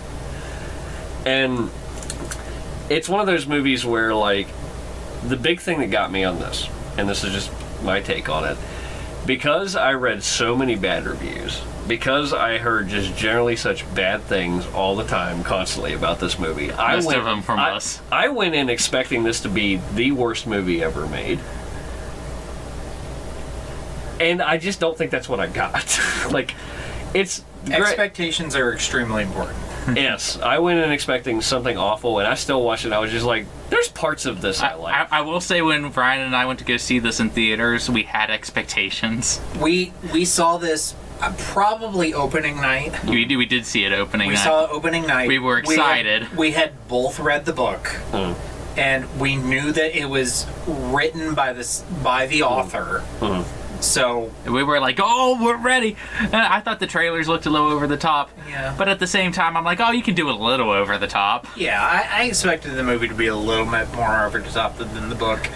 And again, I still like the book, but I liked the book more the first time I read it than the second time. We were pretty high off of the book at the time. Yes. To me, I think I got the opposite spectrum, where you all were kind of just like, this might be okay. I went in being just like, this is going to suck. This is going to suck so bad. I just remembered, here's what won me over.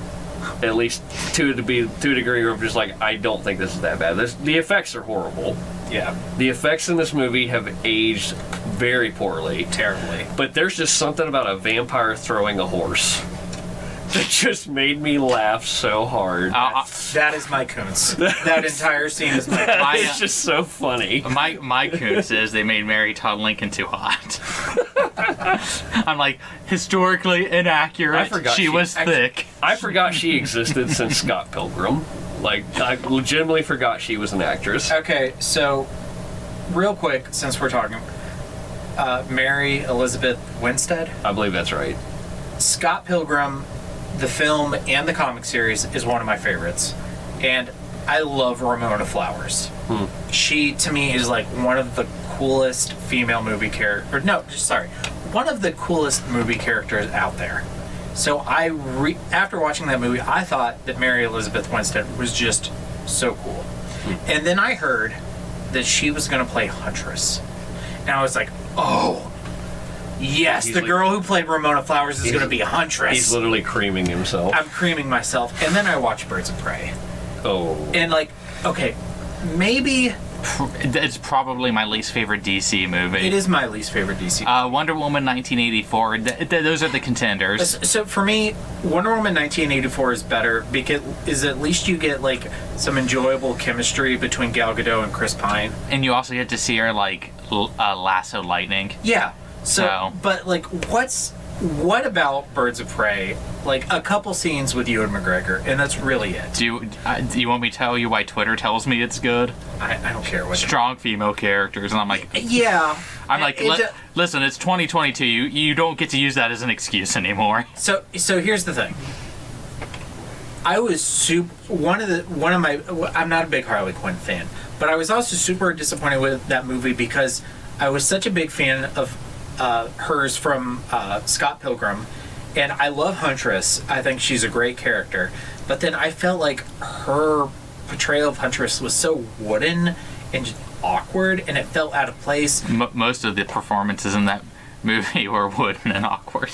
I don't know if it's because I disliked all of the movie that I then also disliked Huntress, or if it was also not like a great performance by her. On the next episode of The Whore of Babylon, Hef comes in. Let me tell you why the Birds of Prey ain't so bad. But that's my thing, is like I have like a weird relationship with Mary Elizabeth Winstead. Yeah. Because I love her in Scott Pilgrim, but I really don't like It's Sky High that turned you on, isn't it? Oh, I actually, Sky High is a huge movie for me. I saw that by myself in theaters in high school because I could not get any of you to go see it with me. It was My Hero Academia before that existed. I love Sky. I still watch it regularly, like every couple have it of at years. home on my Plex. I enjoy it. No, I have it on Plex. I think they should do a sequel. That's what you should bring back, everybody. In this movie, Kurt really come back and be Power Man. In this movie, I thought she was okay. Yeah. I mean, she was okay. I liked her fight, like her. She gets to kill the vampire, that killed her. That was cool. That was dope. See, I hated that nonsense because I was watching that and I'm like, okay, now here's the Hollywood revenge scene. I'm okay with that. So here, I hated it meta in terms of, oh, this is such a generic Hollywood revenge scene, but I liked it emotionally because I put myself in there as a parent, like if a fucking bitch vampire killed my kid, this is what I would do. And she shoots it with his fucking like actual necklace that he had on him. I was like, yeah, take it and just fucking eat it. Otherwise, now Go ahead. No, okay, you're good. So, and this is this may be a hot take to you guys. At the end of the book, basically, Henry brings Lincoln back to life. Yeah. I did not like that. I did not think that was really very good. It's weird. It's weird to me. Especially because of how against it he was the entire time. And in the movie, that probably should have been my They kids. let him die. They don't bring him back. Like, they just, Henry goes about his thing, and they let Abe rest. It's also, there's a sequel to this book. It's called The Last American Vampire, and it's the main character of that book is Henry Sturgis, not Abraham Lincoln. I haven't read it. I don't know if Abe is in it in any way. I don't know if he's has a cameo or if he's a brief subplot. But Seth Grahame-Smith wrote a sequel to this book and did not make Abraham Lincoln the main character. So he must have acknowledged on some point that ending was not perfect. I also have a strong affinity to movies that try to do 300 to stuff. I liked 300 way more than I should. That's a fact. I will admit that full on. I love 300. 300 is one of my least favorite movies. Yes, but I like it way more than I should.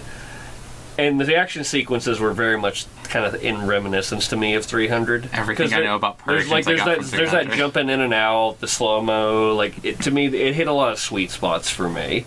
So while I can sit here and tell you, no, the movie's not good, I can tell you, I still enjoyed parts of it enough that I will probably watch it again, because I'm not as historically driven as what someone like you would be. So, for someone like you, I imagine there's a lot of this movie that's just this is the worst goddamn thing I've ever seen. I did not watch this movie, obviously wanting, a historical representation of Abraham Lincoln's life. Mm-hmm. But the issue is that, for me, it took the worst parts of the book and amplified them. It turned them up to 11 and, left out a lot of the best parts of the book. Mm. And it does that in, a confused tone. Presentation of a film is really important. Mm-hmm. So an analogy. There's two other things. 300 and FDR American Badass. FDR first 300 is presented to be this serious film, and I hate it. FDR, American Badass, is presented to be a not serious B movie that you're supposed to laugh at because it's dumb as shit, and I absolutely love it. This movie, tries to be both, and to me, fails in every way, and is literally one of my least favorite movies of all time. Okay. I mean, it's fair. See, but again, to me, I think that's the difference between the difference of myself is, one, this hits a lot of high points for me in the sense that there's just stuff I like in it, and then as an addition, I went in expecting this to be the worst thing I've ever seen. So I mean, you have nowhere to expectations really matter. Yeah, you have nowhere to go but up for this. Now, I will say, just to counter everything, I enjoyed the film, but I will say, the special effects are just bad. They're really bad. They're really bad. I don't remember what I thought of them at the time. I recall thinking they were not good at the time and they were worse now. But rewatching them, they're cringy bad. Oh yeah, they're real bad. I didn't my favorite part of the book is when Lincoln was younger, a child. They just skip over all that altogether. Yeah, I didn't like that. I was very, not pleased with that. And I do agree that they went with a certain style that they were trying to go with as far as the 300 aspects, which I agree, it just didn't work. So while I can sit here and tell you, no, the movie is not what I would consider to be the apex of things that I think are good, there's still stuff I like. There's still, I think, a little bit of fun to be had for me in this movie. I can respect that. There are plenty of movies out there that I think are not good, but I like and enjoy. Mm-hmm. There's a Plex user on here who left a review that okay. A B movie treated like an A movie that mostly ended up being a C movie. That's a great review. I know, it's great. If you want to do Kings and Koontzes now, I can go ahead and do my first. Go ahead and do your king. So my king.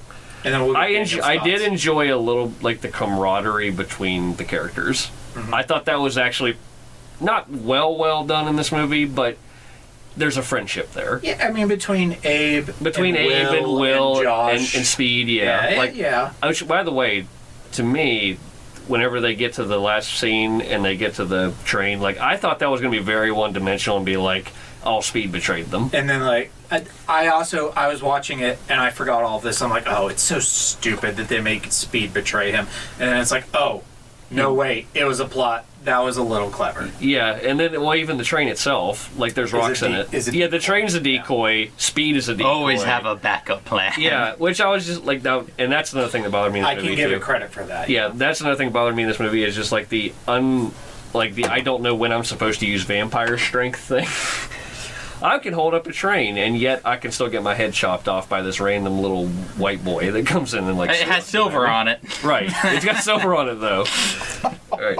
So my king, like I said, the camaraderie between the characters, and I think my king of the movie was actually Speed not betraying Abe, because I actually thought the plot was that layer one, mm-hmm. and then when you find out, oh no, he didn't, you're Oh, and then he dies, and you're like, yeah. oh no, I was speed. I forgot about all that, and as I'm watching it, I'm super pissed.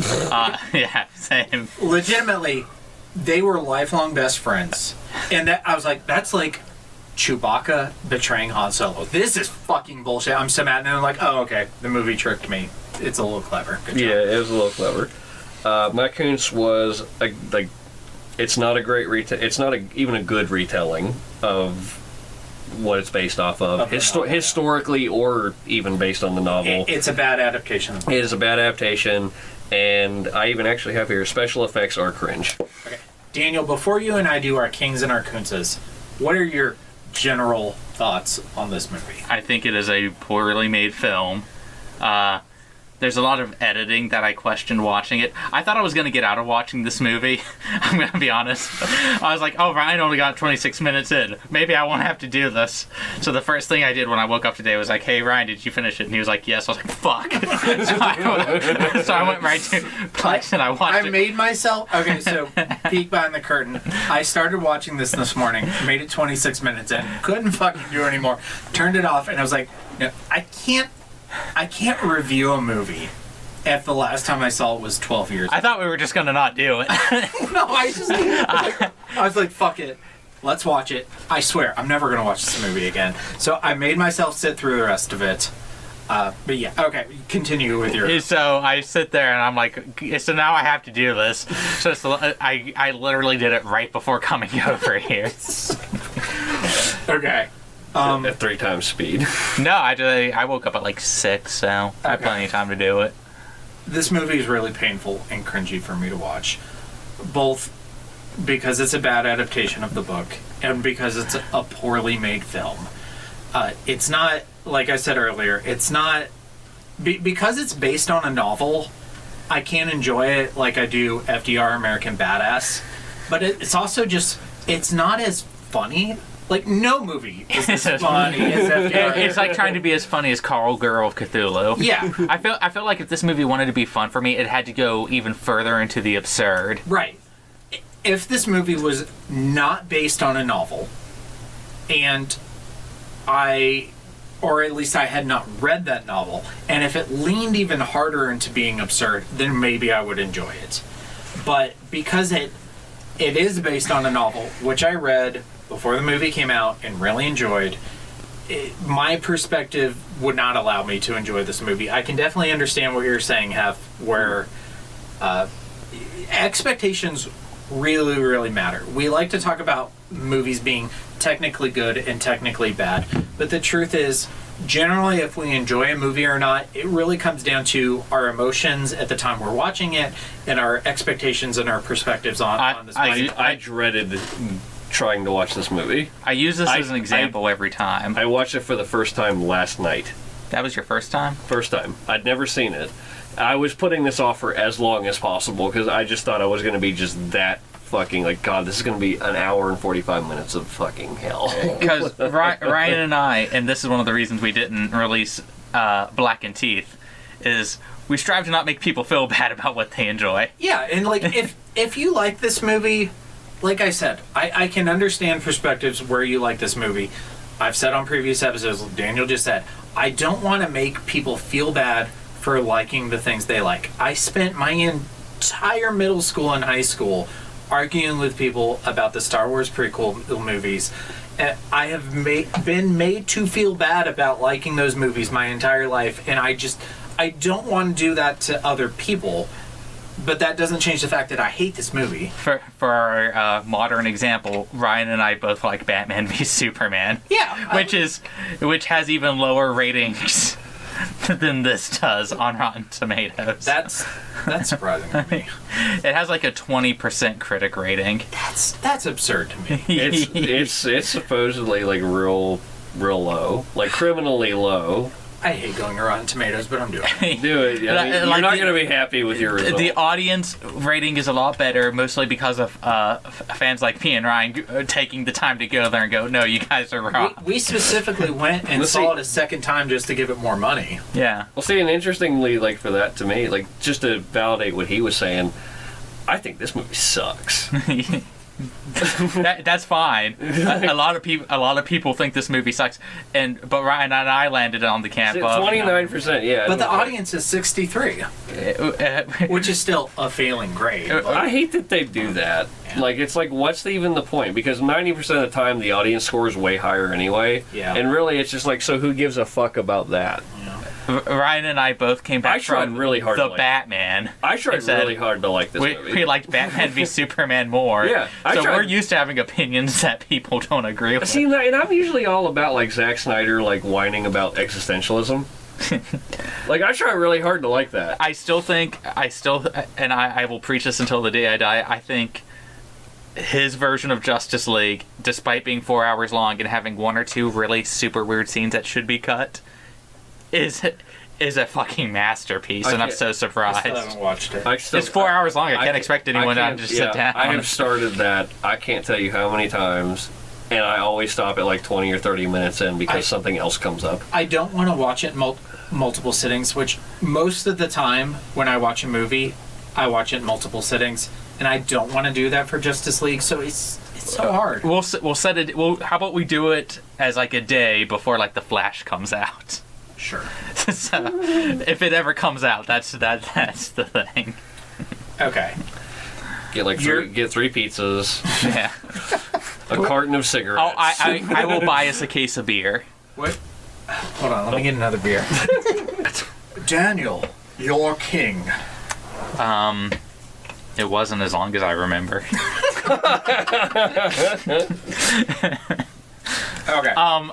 No, if I had to like objectively sit there, I would go probably this Speed not actually betraying Lincoln. Yeah. Because I also could not remember, and I was like, I was getting mad.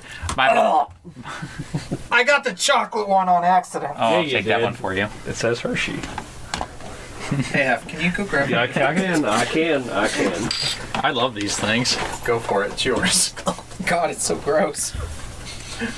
What was that, like a random? Like, did it just come in there? No, I bought a 6-pack of chocolate Yingling. Daniel and I drank the rest of them out of desperation once, but there's been one survivor. You're a brave man. It's so gross. And I guess my Koontz is the rest of the movie. I don't know. Okay. No, I think my Koontz is because I started off on sort of on a bad note, is when Lincoln charges that one dude with an axe like right at the beginning of the movie. Because I'm like, oh, get it? Because Lincoln's known for using axes. Yeah. All right. So my king is the cast. Some of my favorite people are in this movie. Not all of them. It's not their strongest performance, but I just kind of want to run through these people. Like the dude who played Henry. Yeah. Real quick, Benjamin Walker, who plays Abraham Lincoln. Like I said earlier, kind of a low point for me in Rings of Power, but... He's not a great elf. No, he's not a great elf. But for me, like, I identify so strongly as a Star Wars and a Lord of the Rings / Middle-earth fan that if you're part of the family, I kind of feel protective of you at some point. So because Benjamin Walker's in the Middle-earth family, he still kind of feels kind of like he's on my side. I'm like, he's not the best High King of the Noldor. But let me explain this real quick, and I promise not to get too deep into this. He kind of plays the Abraham Lincoln of Lord of the Rings. In Rings of Power, he plays Gil-galad, who's the High King of the Noldor, where essentially he's the highest ranking elf in Middle-earth. And unlike in the movies, in the books, during the War of the Last of Lions, which is the prologue at the beginning of the Lord of the Rings movies, yeah, he kills Sauron. What happens in the movies where like Isildur like goes and cuts the ring off of Sauron's finger, that's not what happens. In the book, the High King of the Elves and the High King of Men duel Sauron and all three of them die. And then Isildur walks in and picks up the ring. So this fucking guy kills Sauron and frees the people of Middle-earth from Sauron.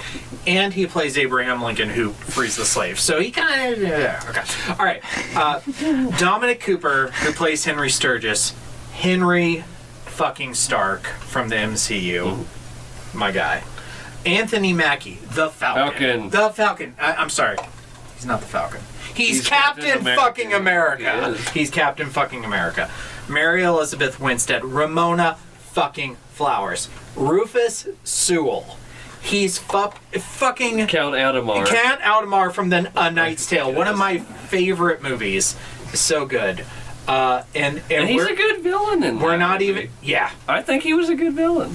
And we're not even done yet. There's two more I want to shout out. Alan Tudyk as Stephen Douglas is one of the most inspired casting choices I've ever heard in my entire life. Stephen Douglas is one of the most interesting historical characters out there, and the fact that he's in this movie for 2 minutes makes my blood boil, because he's one of my favorite actors, and he's such a good choice for Stephen Douglas, and they don't use him at all, and it fucking pisses me off. And just real quick, because he's also in the Middle-earth family, Joseph Mall as Thomas Lincoln. He also plays the unnamed wizard in Rings of Power. Just because you're in the Middle-earth family, you get a shout out. So my king is the cast, even though it's not all of their best performances. However, I just really love a lot of the people in this. I'm going to go out on a limb and say it's probably not any of their best performances. No, it's really not. I cried for Falcon. Yeah. Like, I was the only one in that whole damn theater. I was like, nobody's going to yell about Falcon. I did. I did. That whole theater, I was the only one that did. I was like, Falcon, no! I yell, on your left! Yeah. On your left! I was sad. I love Falcon. But it was also the last MCU movie I liked, so... It wasn't the last one I liked. I liked Spider-Man. I was a little... I like Spider-Man and Doctor Strange and Shang-Chi. I still haven't seen that one, so I'll be fair. I would really recommend taking the time to watch Falcon and the Winter Soldier. Just as a Steve Rogers fan, like that whole show is basically Bucky and Sam reflecting on Steve's legacy, and like any Captain American fan should watch that show, just because of that, and also Hawkeye. Those are only two I like of the Disney Plus era that I really recommend. I just want a better Thor movie. You know, I wouldn't be surprised if we get a fifth Thor movie. They said they're doing one now.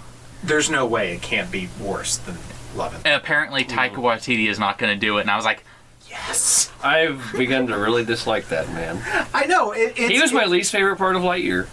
I haven't watched Lightyear yet. It's okay.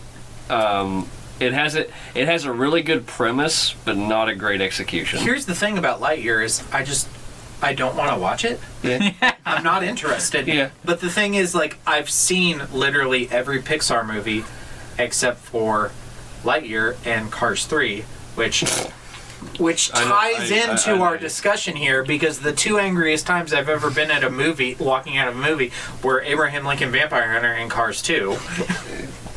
I love that that's what got your blood to boil. What's next on our list here? This was not a short episode. And then Mike Koontz is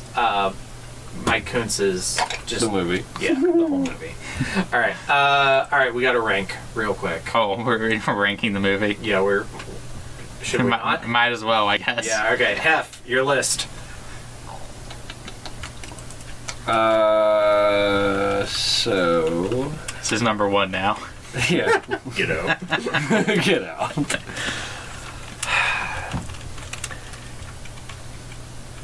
This movie came out the same year as The Avengers. So, hot take. It goes right below Gotham by Gaslight. Okay. So that... Firestarter 2022 still personally offended me. Yeah. I didn't dislike it as much as you did, but I didn't love it. I do remember that we walked out of the theater not being all that.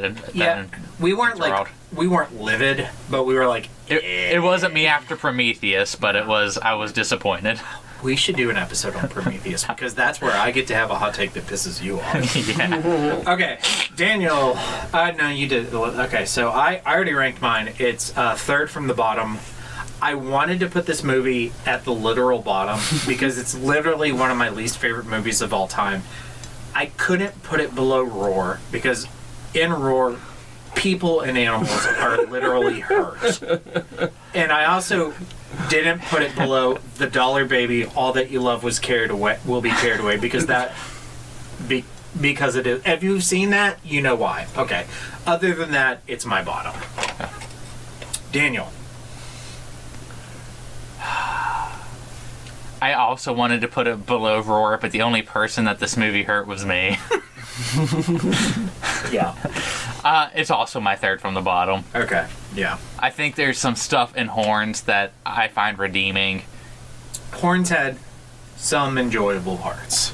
Not a lot. I think we laughed more reviewing it than we did reviewing this. Horns. So we can review some things we don't like and have fun with it, and it be an okay episode. Example Horns. Example Roar. There just has to be a certain energy to it. Yeah, exactly. Maybe we'll release that Nothing But Blackened Teeth episode someday. Maybe we'll redo it when I'm less mad about the book. I'm not rereading it. It'll be like a light discussion. I returned it on Audible. I got my money back. I asked the author for my money back on Twitter. On Audible, you can return any book for any reason at any time within a year of buying it, and I returned it. They said they were going into their third printing. I was like, okay, then you obviously have the money to give me my money back. Yeah, but I also just like the book, but in Cassandra Call's defense, why would she give you your money back? I thought it was funny. Okay. Okay, so rankings. Oh my god, this is long. Alright. Zombie Day we're skipping. And finally, Daniel's in charge of homework. You tell us what it is. Okay, what president are you going to pit against which mythological monster or creature or entity? Hef looks prepared. I have 3 answers. Okay. Then you go ahead. Okay, I want to go last because I'm super proud of my answer. All right. Okay, first answer is Nixon versus cyborgs. Not bad. May I ask why? I mean, Watergate got him, so I mean, who's to say that another robot of another thing wouldn't? Deep Throat was actually a cyborg. I like this movie. Next one is Bill Clinton versus sirens. Specifically, the walrus sirens from Disenchanted. Okay, his answer might be better. The fucking prince and those walruses. I do love that scene. That various. I made love to so many mermaids. I'm dead. I'm like 3 seasons behind on that show. Me too. I've only seen the first one. And my third answer is George Washington versus dryads. Because he chopped down the cherry tree and they're coming back to get him. That's not bad. Alright. Mine is Franklin Pierce versus the Abaguchi, which, if you're not familiar with the Abaguchi, it's a cryptid from here in West Virginia, which is basically like a Black Panther monster. We should go hunting that. And the reason why I chose Franklin Pierce is because there was a story about him that was circulating during the Bush years, the George W. Bush years, where, my generation was all, George W. Bush is the worst president we've ever had. And he wasn't a good one. But I remember reading an article about there are a few presidents that were worse than him. There's a few. Yeah, and one of them was Franklin Pierce. I don't even know if I'd put George Bush at the bottom 10. Yeah. But Franklin Pierce, true story, he ran over a woman, an elderly woman in his carriage and kept going. Yeah, no, I'm aware of this story. And so, an Abaguchi is basically a giant cat. And people in West Virginia run over cats all the time. There are people, people in West Virginia who try to run over. There are people who see animals in the road and try and hit them. I hate those people. But I can imagine, Franklin Pierce, he's going down the road in his carriage. He sees this off in the distance. He sees what looks like a black cat. And he's like, driver, run over that beast. But as he gets closer, it's bigger than he realized because it's the fucking Abaguchi. It's a fucking Black Panther. And now he has to fight this thing because he tried to kill it with his carriage, and fuck Franklin Pierce. That's not bad. He had a whole plot with his. I just made jokes. Mine is Ronald Reagan will face the communist giants that live behind the Berlin Wall. But Ronald Reagan has the Star Wars. So he'll just shoot his lasers from space and kill the giant. No, I'm going to give him 2 swords. Emma and I have made a pact. Gorbachev. Emma, we made a pact that if this new season isn't the last season, we're switching to the manga permanently. I don't know how much more they can stretch it out. I don't know. I'm not complaining because it's enjoyable. Like, I'm still liking everything. But how many times can you call it the last season? The final season, part 1, 2, and 3. If there's a part 4, I'm gonna flip. But yeah. All right. So, question for the listeners: would you like to see us cover more historical horror? Because there's a lot out there, and I've read some of it, and I like it a lot. Do you want to see us cover more Seth Grahame-Smith? Do you want us to read Pride, Prejudice, and Zombies? Because I would love for Daniel to read it, because he and I can have like the same. Like, oh my god, too many zombies. So like, it sucks. More Elizabeth Bennet. But yeah, just let us know. You're about to hear our socials. Reach out to us. Let us know. For further reading, the Lincoln biography I read in preparation for this was A. Lincoln by Ronald C. White. The Lincoln biography, one of the more famous ones that Seth Grahame-Smith read in preparation for writing this book, was A Team of Rivals by Doris Kearns Goodwin, which is one of the more famous Lincoln biographies. If you really like Seth Grahame-Smith, you can also read Pride, Prejudice, and Zombies, The Last American Vampire, and Unholy Night. If you like alternative histories of presidents fighting monsters, definitely check out one of my all-time favorite movies, FDR American Badass. My little hot dog legs. If you like historical horror fiction, check out... Just wait for the obvious podcast episode we're going to make about it. Oh, we're 100% doing it. After Conqueror of Cthulhu, there's no reason not to cover it now. No, we're going to do it.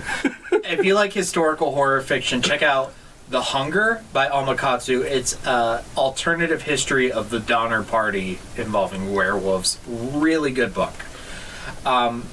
But upcoming on the Horror of Babylon this Sunday, we're going to be reviewing Horns, the film, starring Daniel Radcliffe. We're Soft Key becoming a Daniel Radcliffe podcast. The next Sunday, we're finally doing Frankenstein by Mary Shelley. So good. So good. So good.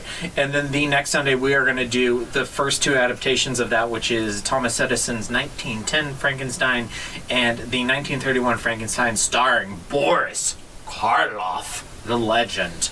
But thank you both for doing this almost 2.5 hour. I think this is the longest episode we've done since we covered it. Yep. I didn't think we would even be here an hour because I read the book and I was like, I liked it. I just don't have a lot to say because I don't know a lot about history. Oh, there's a lot to talk about. And there's more we could have talked about. Like, there was nowhere near enough Stephen Douglas in this book, which makes me so mad. But we're not getting on that. We need to wrap this up. Nobody is probably listening all the way to the end. So thank you, Daniel. Thank you, Hef, for reading the book, watching the movie, and recording this episode with me. Always a pleasure, good sir. Roar. Stay tuned for our socials and stay scary. Stay scary. Stay scary. And now for the obligatory socials. Please like, share, and subscribe. Follow Daniel at DStarSick on Twitter. Follow Ryan at Darth Daimyo on the Bluebird app. You can find the podcast on Twitter at HorrorPod69. You can also follow us on Facebook, Instagram, Slasher, and Goodreads. Become part of the Disturbed community by asking for the Facebook group and Discord links. Send dick pics to the Horror of Babylon podcast at gmail.com. Support the show at patreon.com/the Horror of Babylon. In closing, you can let your friends know that The Horror of Babylon is available on YouTube, Apple Podcasts, Spotify, Audible, and all other major podcast apps. Stay scary.